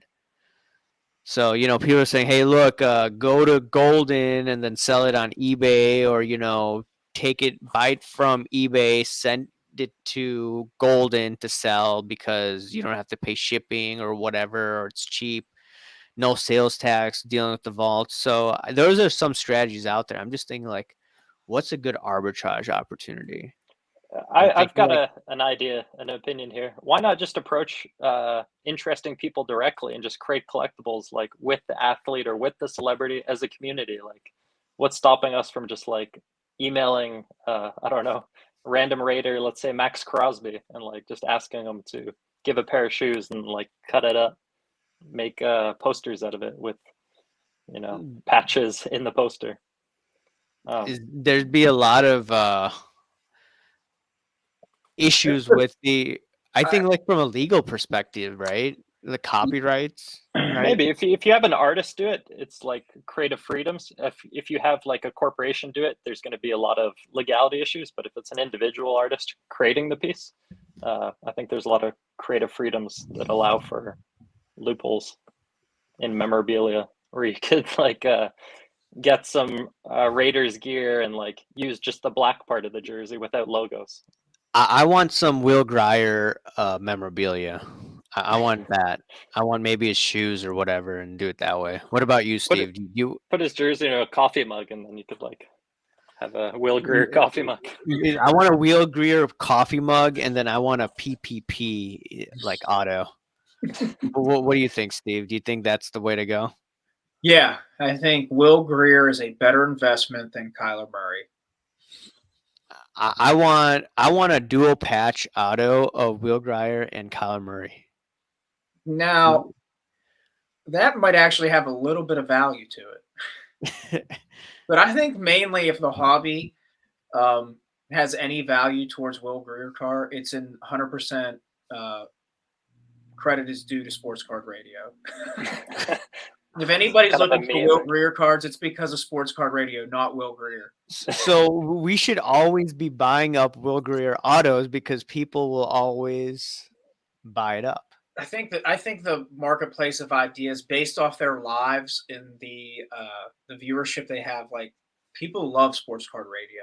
So right. Like, I think Will Grier will for always be like a meme in a way in this hobby because of Sports Card Radio. So it's like, yeah. I think people would pick up, low end for funny, like PC stuff. Like, I'm buying Will Grier because I'm down with Sports Card Radio. Yeah, at the National, I'm going to be buying like a RPA of Will Grier. I wonder how much that would cost. Well, wouldn't RPA just explode in value now? I mean, it's probably got value to it, but again, it's probably not super high end value. But the value it does have, it's because of the brothers, man. That troll's pretty hilarious. They've got some great trolls, man. I want a Shine card. I want his autograph. You can get a picture of maybe a mugshot and have him sign it. I wonder what I saw his story today on Instagram, and he was like giving shout outs to Golden, and he was giving shout outs to the Fanatics CEO. Not surprised. Yeah, I wonder why. Not surprised one bit, man. Going back to meme cards, I got a funny one Yeah. I can show you here. This is my collection of scrub cards. These are all. This guy's name is Jay Scrub. And Is that these his are all name? autographed cards. Yeah, You got a bunch of This is- scrub autos. this is a curated collection though, because all these autographs are the finest examples of his autographed. That's Like pretty. I was gonna say I saw some optic rookie tickets. Those are good cards, man. Interesting. They went relatively cheap. Like there was really only one bidder I was versing in most of my bidding. The whole time, actually, it was just one guy. It was who I was probably bidding Jay against. Scrub, dude. Maybe. I wouldn't be surprised actually. Like if I were an athlete, I'd probably, if I was like in the lower leagues, just buy up all my own cards before you get to the big leagues. He's playing in the minor league right now, but G he's League right now. yeah, but he's like Kobe Bryant in the G League, which is hilarious because he's like a scrub, but he's like dusting everyone. I'm getting irony. enjoyment keeping tabs on him. It's quite fun That's- actually. A lot of irony in that collection, my brother. It's a lot of scrubs. It is. That is funny. The Sports Card Radio uses the word scrub a lot, so It's a good word. let's see. Bob Boozle, my issue is people say they don't watch your content, but they explain your arguments to viewers in a way that doesn't address the point. Yeah, they're clout chasing. It's just simple as that. Agreed. Like if you're gonna call me out, that's fine. At least watch, or don't say that I'm underwater in Zion cards or Jaw cards. Yeah, I saw a My, comment today talking about our Zealous. lives, and that it was like nails on a chalkboard to this individual. And you know, hey, I'm very pro. If you don't like the content, you don't watch it, man. Are you talking about Reckoning or someone else? No, somebody else. Oh, and they couldn't handle it. Hey, man, to each of their own. Yeah, exactly. I appreciate all feedback. I like to hear it all. I mean, we talk about the hanky panky tinfoil Yeah, hat we stuff. definitely have a lane. I think we've kind of carved ourselves a lane in this place, in this space. So I don't think it's not for everybody. Yeah, exactly. Like when you get like all of us in there, then we get intense. But today I think after all the things that went down, I'm like, I want to have a relaxing night. Yeah, you did have a pretty stressful week. Yeah, and I didn't get that much sleep. I had to go like drop my wife to the airport and then wake up other days at 4:30 to go to work. I'm like, So you're saying the party's at your house this weekend? all my friends are married or have kids or out of town, so nothing's going on. All right. Bob Boozle says, I don't want to cancel Curator, but I want to see AIH give him a wedgie at the card show. That would be pretty good content. I want to have a debate with Curator. That's not content. That's drama. It's drama. I want to have a debate with some of these like guys part of the establishment. Would they ever debate me? I think that would be great for the hobby. It's just a matter of like who's gonna be like. I would like to also see Hobby Shark on that panel. I really enjoyed your conversation with Brian Gray. They don't want to see Hobby Shark on that panel. No. What's going on, Jesse? What do you say? Oh, your conversation with Brian Gray, that was really good the other day. What was it, last week or 2 weeks ago? It was like a month ago, yeah. Yeah, it was a good amount of information and lots of kind of candid insights. Didn't Colin hop on too? Colin did hop on. Yeah. Lots of good jokes. There's some good laughs there for sure. But you know what's cool about that is because the Sports Card Radio brothers have gone after Leaf and Brian Gray, and the fact that they were willing to engage in a live, like that benefits the hobby for somebody like me. Yeah, it's endearing too, seeing someone step outside their comfort zone, kind of make themselves vulnerable and perhaps field awkward questions and not have the answer prepared. Like that goes a long way to creating bridges and building trust. That's why I know Mike Petty left a comment, but that's why I really appreciate last night's live when I joined in with the cousins and Rob. I mean, I think that's healthy to have different perspectives and narratives that may not align, but the fact that you're willing to discuss them with each other, and then at the end of it, like everybody's still cool. You know what I mean? That's good for people in the hobby to see that. That's how it should be. And I think like podcasts like ours, I think people are like, oh, okay, this is interesting, right? This is a lot different than what you're usually going to see on a podcast. Mm-hmm. You're going to get different types of topics, and I think it's important. I just feel Let's like have dialogue. The bigger establishments of the hobby have helped create these narratives to make these echo chambers, and I feel like not to keep circling back, but last night was like a great example of how like you can have these conversations, right? And people have different opinions, man, and like people, and that's why I really appreciate Oz, man. Like nobody was speaking to respond. We were listening and then engaging, and that's what's healthy. Yep. Okay, well, I see this one comment. Brandon Ryan says, like it one day, Rahul just snapped during a live stream when all reckonings on some poor innocent guest views would be astronomical. Well, you should get Merlin on here, Rahul. You would do well with him. He's a good conversationalist. I don't think Curator would allow him on. Well, bypass the Curator. Just, send him like the gatekeeper, if you will. What would you say, Steve? Tenderizing? It's gatekeeping. It's tenderizing. And shout out B Ryan, man. He's awesome, dude. He created these like digital art. I guess you could call them cards, but man, he included me in them, and like I don't consider myself an influencer at all. But the fact that he took the time and made that, I thought that was awesome, man. So shout out B Ryan and thank you, brother. Yeah. That's pretty cool. Like Photoshop, like a custom design type thing? Dude. He's awesome at it.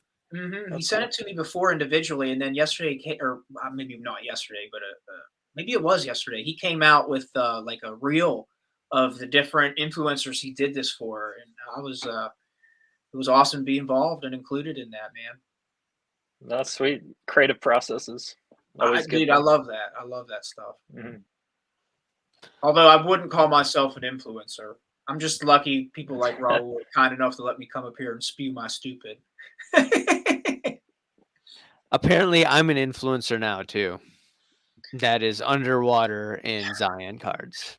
Maybe I say I'm not, but I guess if you put yourself in the public sphere of this hobby, I guess you could be considered, even though I might not personally look at myself that way. And maybe you don't either, but maybe, I guess maybe the community has spoken.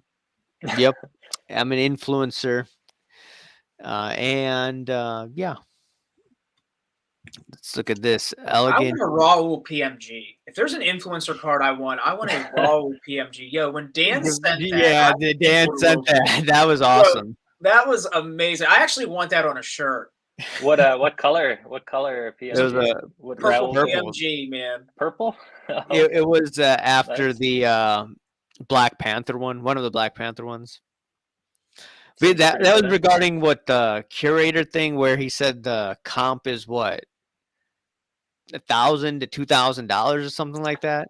Mm-hmm. You should just Photoshop your face on that Black Panther one. Yep. Just like that's what he did.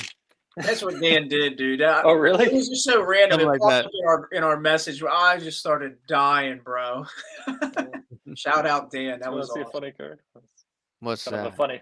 It's a hockey card. It's just a silly photo. He's in a laundry basket. The hockey player What? getting a nuggie. What do you think about these influencers getting cards in the new Tops product? I mean, it makes sense for Tops. Like, they want to create more engagement. They want to create more emotional connections, like more channels and opportunities to do that. They're going to jump at that opportunity. I thought think- they would have more women I think- because Oh, if you have more women, you know, that automatically gets more views and clicks and all that. But I don't know. if there's one of those influencer cards that I honestly think, not to say like everybody would go after it. I think most of them would probably be like, oh, it's almost like a throwaway card or like a quarter box card. But I do think, given his outreach to the youth in this community, I think a lot of kids would want a CC2 card. Yeah, that's You know what I mean? probably. I think that's something kids would, maybe not so much adults, but kids would actually value that. Mm-hmm. It'd be neat to do some like dual auto cards with Jeff Wilson and sports card radio dual. Oh, that would be the I'd best. want that. That I would too, It's like the PPP. bro. They'd have to both contribute a cutting of something too to make it a patch auto. That'd be necessitized. I wonder what Jeff Wilson thinks of all of this. Yeah, I'm sure he's got opinions, but he rarely shares what he is I honestly wonder- thinking. It's always so like crafted into a product. I wonder if he has his lawyers listening to Sports Card Radio's videos. Oh gosh. How much would that be? Somebody else on his payroll, I wouldn't be surprised. And then the lawyers listening to the rap songs, like, what the hell? Bro, that rap song. Oh my gosh, man. Oh. Oh my god. Yeah.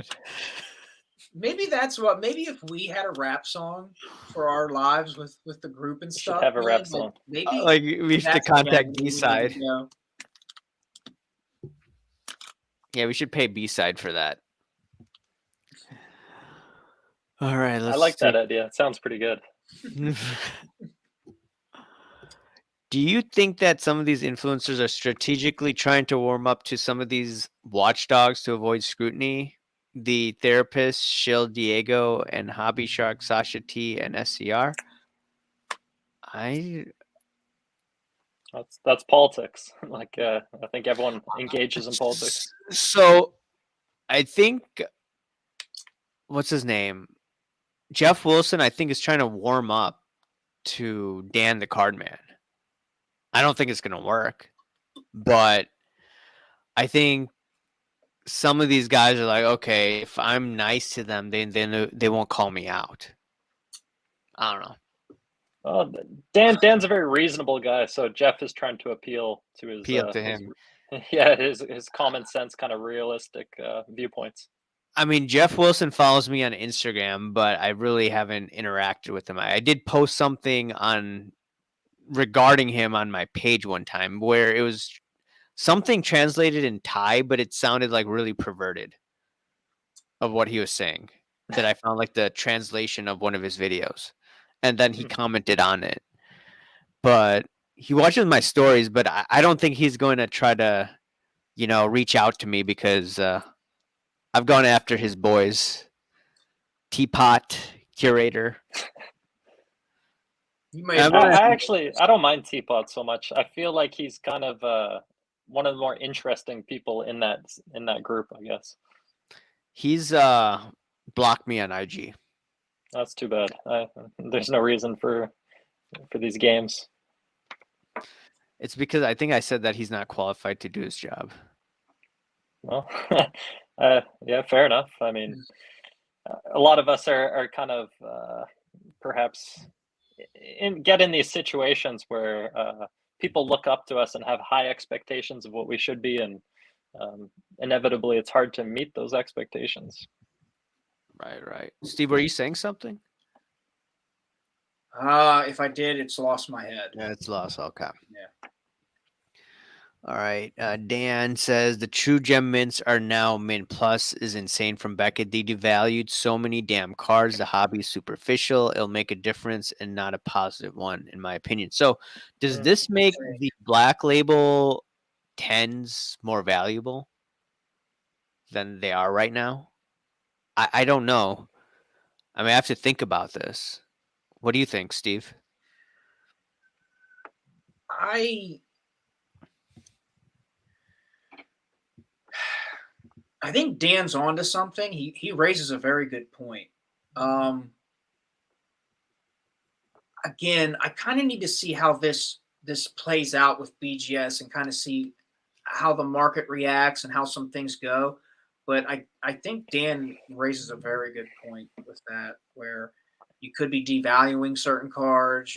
And it does show there's maybe some artificialness to this hobby and the graders, because it's like if you can switch up your grading process, after all this time, like what's that say with the secondhand market and how things are going to react? So I agree with Dan where it can be very superficial. It's almost like, well, have we had fake values because you've changed the grading process? Now we have to reevaluate things. So it's a good point. What do you think, Jesse?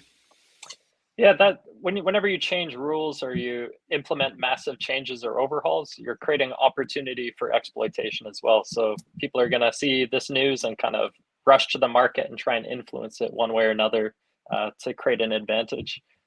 Similar to stocks, like whenever news appears, that's when all the buying and selling action happens. So I'm sure stuff will happen that ought not to happen because of this news. And when the dust settles, then we'll have a better feeling on what it should be versus all the speculation. Yeah. Diversified Collectible says, I'm going to create a Will Grier weed strain. Will Grier Nice. collection. This is a very good idea. Yes. If that strand comes out, I would like to partake with the Sports Card Radio brothers. That would be my hobby goal. It should be their strain. They should be the ones pioneering it. That would be pretty funny. I'd be down. And they could put cards in the packs. With the weed pack, you get a sports card, maybe an auto. You never know. All right. Let's see. Patches says, great self-lover obviously doesn't know the rage AIH unleash on him. So you great curator? Is that what you're saying? So yeah, I guess he didn't realize what him blocking me unleashed.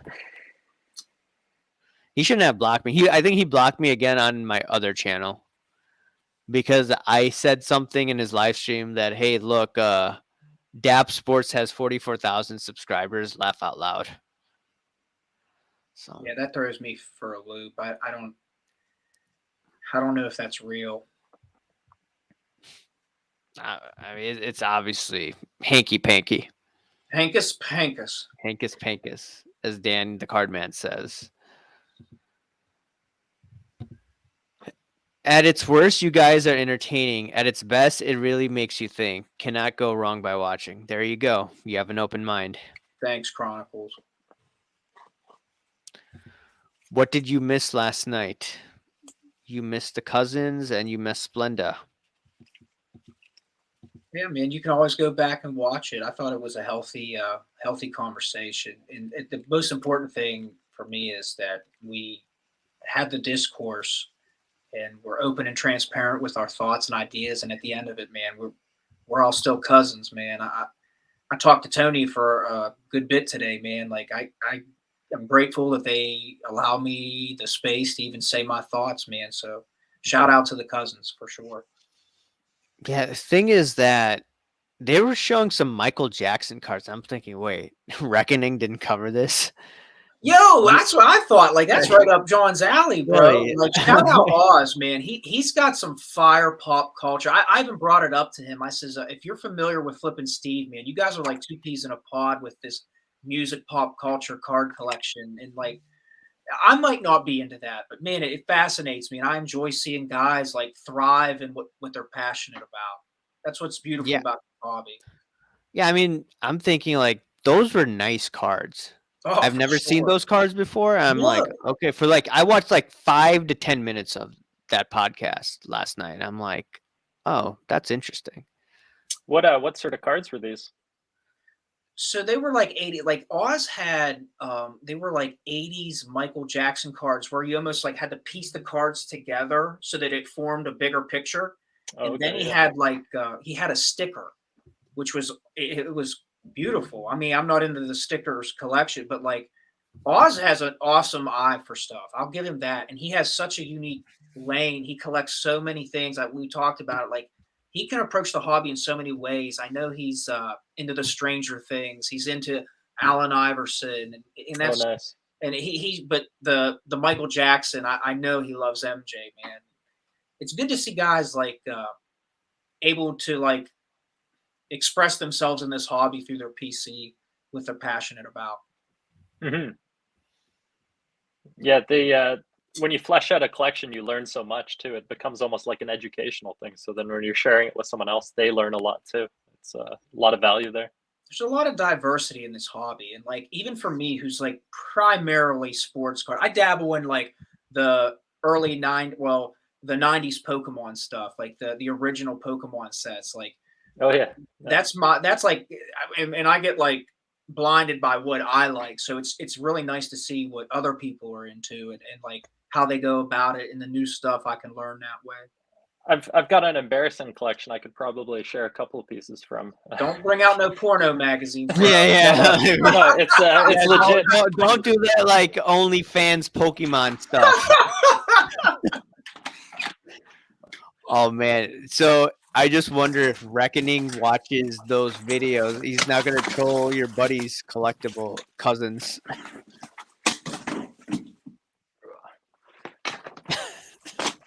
I wonder if he's watched those videos. Check it. Beanie Beanie Babies? Babies? You're Let's pumping go. Beanie Babies? I Bro. got amazing Beanie Babies. That's Here's so a 90s. Here's a really rare bro. one. This is Rare? Chili the polar bear. Man, Chili. dude, that takes me back, bro. I think this remember is a going first to a edition hobby one. shop when I was a young one, and my dad would take us. And dude, they had Star Wars action figures. They had the Beanie Babies. They had sports cards. It was like a child's like dream place, man. You could just go in there and just buy anything, bro. And it was fun, man. That stuff takes me back. The nostalgia is a big key thing to this collector's market. Yeah, life seems so much simpler when all there was to focus on was Beanie Babies. Like, Yeah, bro. life was a lot simpler then. If we were to give all of our political leaders Beanie Babies, this world would be a better place. I think you need to give them strippers. They already do that, bro. Unfortunately, More. they do more too. Epstein Island. With the help of foreign intelligence. Jermaine Maxwell. Excuse me, I had something in my throat. You can't then. Man, those are taking me back, Jesse. I remember those. Yeah. Beanie Babies. I remember I being have- in that I have store so looking many at of this them, like- wall just covered with Beanie Babies. And they even had sports ones. Like Yeah, you could buy yeah. player-based Beanie Babies too. Oh, So I remember I had a this Jeff one. Bagwell one. Is that This is Cordell Stewart? Cordell Stewart, black bear Beanie Baby. Hell yeah, bro. That's considered What? today. That'd be offensive. A black shit. bear? Today's day is an age. Maybe. Cordell Stewart was sick. I think he had injuries or something. Cordell Stewart was with the Bears. Dude, Was we he? had him in Pittsburgh for some time, and like he had promise for a little bit, and then it got to a point where it's just like I don't think he's going to progress any. I think he just kind of like Yeah, he was Baptist decent for a while. Didn't he Yeah, take that- them to like the AFC Championship game or something? yeah. I think once I He don't had his remember. It moments. was so- he also was gifted with a listen. This is how Steeler country works. I'm outside of Pittsburgh. He was blessed with some nasty defenses. Green and Woodson and the guys in the 90s, man, Kirkland. Like that's one thing I love about being a Steelers fan is like maybe not so much now, but man, growing up, you want to talk about a team that just represented the blue collar steel workers. You had some bad boys on them Steeler defenses. And it was like a passing of the torch thing. You know, it went from those guys to like Harrison, Porter, and then, you know, you get the Woodleys and the Palomalus, and, you know, you just had some headbangers out there. Going to Steeler games is one of the best, some of the best memories, you know, I had watching Third Down when they would play the music and everybody get amped up because you knew the heat was coming on third down. Dick LeBeau and that defensive port. Oh man, those were such great teams. I can feel it, man. I can feel it. Did you enjoy the rivalry between the Raiders and the Steelers? You know what? I actually went to a Steelers Raiders game back in the day, and it was great. I mean, it's always intense when you go to Pittsburgh, but the best games were the Ravens games. The Ravens, nice. Because you had Ray Lewis and Suggs and Ed Reed on one end, and then you had Palomalu, Harrison. I mean, a lot of legends. Had some absolute iconic defensive players. And dude, I'm telling you, I know it sounds corny, but we'd sit up in the higher stands and like you can hear them hit, man. I mean, and it, like when you listen to these guys talk now that they're retired and stuff, they'll admit like that Steelers Ravens game every two times a year they play. It's like you left that game remembering the week before because man, those guys were they were relentless. Mm-hmm. Yeah, they added something extra. Mm. You have to give a shout out to Mike Tomlin. How the hell did he keep AB under control? Yeah. I have a lot of respect for him. I'm like, dude, like, I agree. You deserve a freaking Nobel Prize. I mean, how do you control this dude? Now that we're seeing AB outside of Pittsburgh, it's like, wow, like, man, it was probably a 24-hour job. The irony is he was still a good football player despite all the craziness. Like dude, it's with Tom Brady who's scoring touchdowns. Like. He's an amazing talent. There's no disputing it. It's just, I mean, I hate to compare them because I think they're two different players, but it's a lot like T.O., where it's like, you're bringing in an insane talent, but at the same time, you're bringing in somebody in the locker room that you're going to have to like. You're going to have to cater to. You're going to have to like placate to the emotions that he brings. It's like a lifestyle. But T.O. wasn't this insane. The media made him to be insane. Like AB, if you look at the things behind the scenes, remember the last year what he was doing? Remember that like that Instagram model or whatever? She's 23 and then she's talking about how just to be blunt, Fast and Furious twice or something like that. Do you remember that or no? I mean, to be fair, there's a lot of things that's come out with AB with women, different stuff, and I'm not trying. It's all over the map. Just nuts. Like there were COVID rules at the hotel. He broke the COVID rules to hang out with this one chick who's an Instagram model, and then like they did stuff. He's married to it. It was just weird. As a Raiders fan, this conversation really hurts. Like, I think the Raiders traded a second-round pick or something for him, like a third-round pick. Oh yeah, that was just crazy. And then talk about a weird, like, I mean, from the reports that at least I read about with him in Oakland, it was like, dude, what are you doing? Like, you can't talk to Mike Mayock like that. Like, come on. But the irony is, like, this Antonio Brown debacle in Oakland was like pretty low on the totem pole of player debacles. Like, it's kind of middle of the pack. It's and even for him, like when you really look at it, it's not really in the top end of it's bad shit he's done or been a part of. Like it's actually like water under the bridge compared to some other stuff. Pretty much, which is an like irony, yes. I think AB called the coach Gruden like. I don't know if it's a slur, but he said something. That was Mayock. I'm like, yeah. In front of the team. Yeah. Straight up disrespect. In front of the team. It was like, ugh. Oh, God. Come on, man. Like, what are you doing? The funny part, Mayock is the one who was pulling for him to go there, too. Like, it was definitely Mayock's project was getting AB in Oakland. Yeah. That was going to be his, like, his ticket to fame for success and all that. Yeah. If he played for Oakland, he could have played really well. Oh, for sure. The talent, there's no debate. It's just No, the baggage. I guess this is another similar guy. Like What's that? my Mike Vick collection. Mike Vick, he It's actually, a bunch of buyback cards, 101s. You know Right. what though? Mike Vick came back Lights. with humility. yeah, with dignity. That's Yeah. the difference. And you know what? Like, shout out Tony Dungy Yeah, Tony Dungy. and Andy Okay. Reid as well. Like, they really, you know what I mean? Like, they gave him a chance. And shout out Mike Vick. Like, I can understand the dog situation's a terrible thing, but like, man, I've always said like there has to be a path to redemption. There has to be room for grace. And Mike Vick is like a Yep. different dude, man. That dog fighting too, that was his childhood. He literally That's was what people don't bred in understand. that environment. It's a cultural thing. And like I get it, it's gonna turn a lot of people off, but in the same grace, it's like, man, Yeah. that's a None of those cultural people were thing. 5-year-olds watching what was around them like a sponge.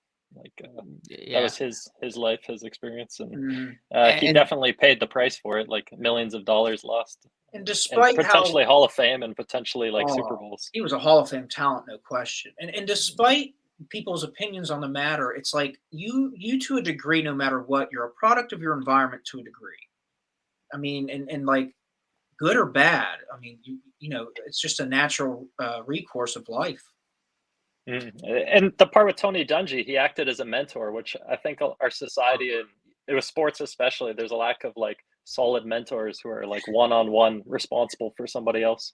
And now people are shitting on Tony Dungy because he's Because of a religion. devout Christian. He's an outspoken. I mean, and it's Yeah. never been hidden. And like now, all of a sudden, he's looked upon in a bad light because I just don't understand that. He's old. He's gonna make mistakes. Like old people get old. That's like they say things that are kind of funny, and like people get upset. It's kind of silly. Like you should respect your elders regardless. Oh, for sure. But I don't think Tony Dungy made a mistake. He's been consistent based off his faith. Yeah, And that's sure. what's For brought him years. to success. And Consistency. It was Yeah, never man. a problem 15 years ago.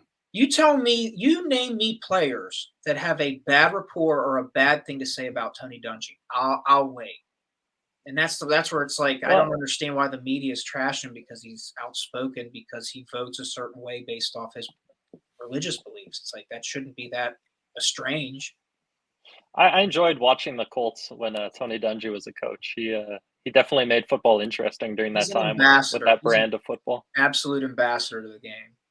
hmm Yeah, it's like, how do people look at Tony Dungy in a bad light? It's like, oh, WTF. Yeah. I mean, like, the only thing is that I think they were bashing Aaron Rodgers or something like that, but that's about it. As far as Tony Dungy, Yeah, I think that's the only thing that I'd say, like, well, why would you be bashing Aaron Rodgers because of his, choice? got you. But that's maybe the only constructive criticism I have of him. But like, I view Tony Dungy in the most positive light out there, and his son committed suicide. And And it's he's sad. handled. Yeah, it's sad. It's messed up, and he's handled himself well. With a lot of grace, man. Yeah, you don't Yeah, see you him. can definitely go the cursing. other way, and he chose a better path. Yeah, I don't have children. If I had to endure something like that, I don't know if I could keep it together. Yeah, Are you that's sure you don't tough. have kids, Steve? Positive. Because I saw a The little comment that Steves. Tio has 7 baby mamas. So I just wanted to know if you had any baby mamas, Steve. No baby mamas. No baby mamas. Okay. No baby mama, no baby mama drama. Let's see. I mean, like we were saying this earlier. He's saying Michael Vick is from my area. I don't know him personally, though. Can't speak on him personally, but no excuse to fight dogs to the death. In my opinion, he had to pay a price, and he improved as a man. Absolutely. And I will respect him for that. And I remember he went through bankruptcy when he made enough money from the Eagles. He paid back the creditors when he didn't have to. Bro. So it's like, who the hell does that? Yeah. So I'm like, okay, this is a Yeah, that was Tony Dungy in his ear, helping him find the right path. yeah, that's a good thing. For sure. Yeah, Mike Vick, I think a lot of athletes looked up to him as well, and that he influenced so many people. That's undeniable. Like a whole generation of athletes were watching him very, very closely, and his ability to bounce back from that tragic kind of situation he got himself into is kind of in a lot of ways an admirable thing that most people can look up to and respect or want to learn from, perhaps. Like a lot of learning lessons there. And I agree with you. I think a lot of people, even his peers, as far as other athletes, admire him. I know specifically about Mike Vick because he was drafted the same year as like my PC, my favorite player, which was Tomlinson, and it was 01. Nice. And 01 was a special year, man. You had LaDainian, you had Drew Brees and Mike Vick in that class. And then in baseball that year, you had Pujols and Ichiro. So I remember that year. That was a big year, like in the hobby, because there was a lot of amazing talent that come out. Yeah. Oh, that reminds me. I love Tomlinson as well. He's an incredible running back. We're sharing Notre Dame hats and LT love. We're like long lost brothers. The irony is LT destroyed the Raiders so badly. Like every game he played against the Raiders, it was like an absolute destruction. Wait. How are you a Raiders fan? Like you're out in Canada. How did that happen? My mom actually was in California for a few months back in 2001. She went to some Raiders games and brought back a bunch of Raiders gear. And then I started playing football and I had all this Raiders gear. So playing football and having the connection of the Raiders just kind of happened naturally. Okay, cool. But I've been to a few Raiders games in Detroit. I went a couple of times. I saw Charles Woodson play. That was pretty sick. Oh, awesome. Nice. Awesome. I remember Charles Woodson going back to Michigan. 97. Was that the 97 Rose Bowl? 97, 98. Yeah, one of the greatest ever. 97. Yep. Was Brady on that team? If he was, he wasn't like starting or he wasn't starting, but been like a freshman or maybe sophomore. Oh my man. I like this one. Fuck the LT. This is a black and white card. And it's numbered, Nice. I think. Yeah, numbered to 250. That's nice. I got that one for 50 Canadian. Nice. Pretty cheap. Nice. I saw this comment from Dan the Cardman. I think I missed it, but it was very interesting. Let me go to it. It was regarding BGS. So he's saying 110 and 3 9.5s are now gem mint 10s. So I wanted to ask you, so is the black label 10, is that going to be, sought after even more? Does that value increase? Like, should I be looking at those gem mint or those black label 10s? I'd like to see it kind of like settle, but I would assume so.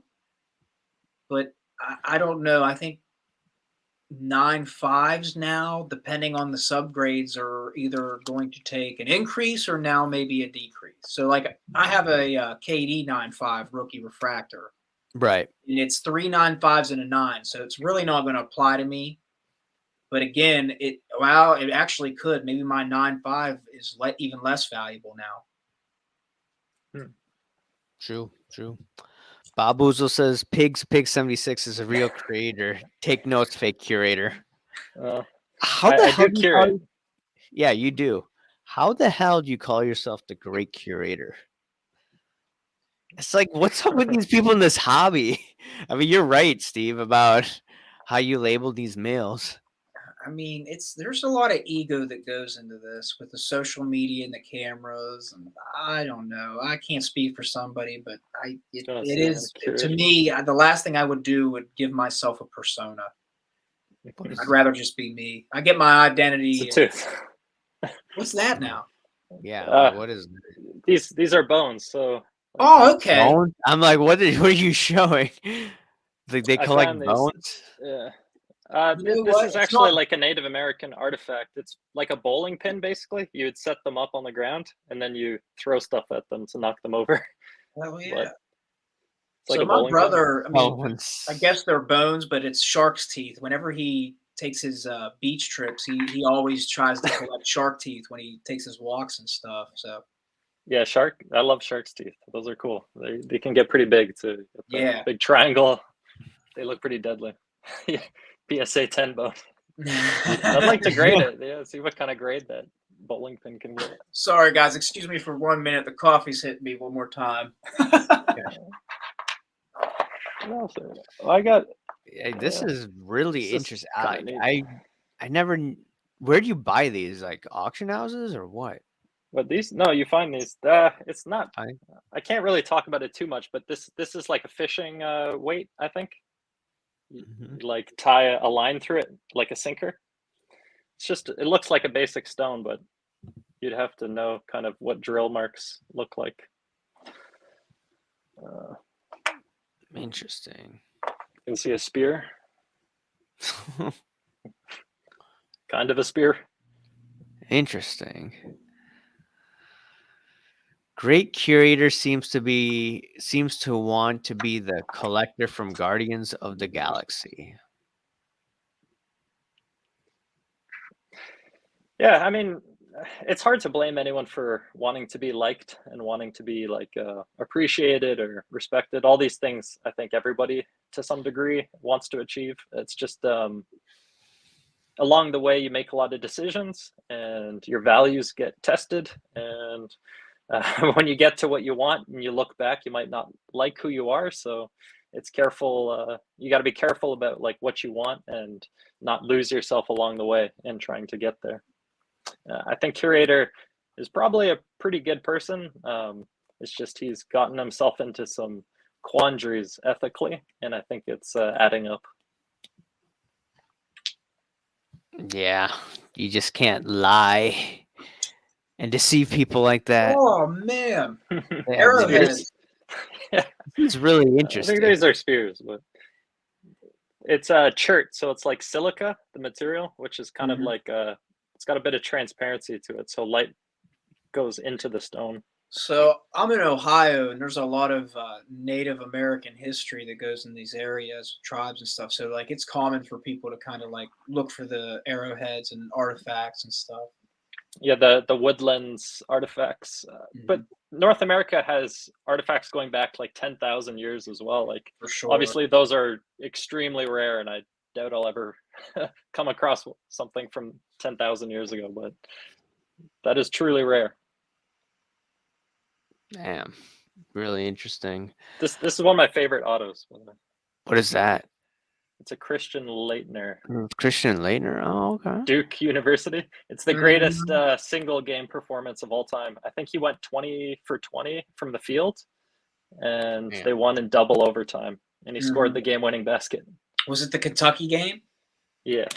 Oh, that was the game. Yeah. This mentions it on the card. It says Kentucky and the date right there. Damn. 92. That's cool. I'm not a Duke guy, but I know that team. It's Bobby Hurley, Grant Hill. That was a good team. I think they beat UNLV in the title. I don't know. Maybe I could be. I'm pretty that was the semifinal. Oh, the Final game Four. there. You got me. You're right. You're right. The Kentucky was semifinal. Yeah. Yep. All right. I think I'm getting a bit too sleepy. Haven't had that much sleep, but I got one card for you. Oh, Walter Payton. Yeah, I think he sent that to me. Is that Gale Sayers? No, it's Walter. You showed me a few Walter Paytons. Yeah, he's my favorite player of all time. Oh, okay. I see. I thought it said 44 for a second. I was way too young to remember that.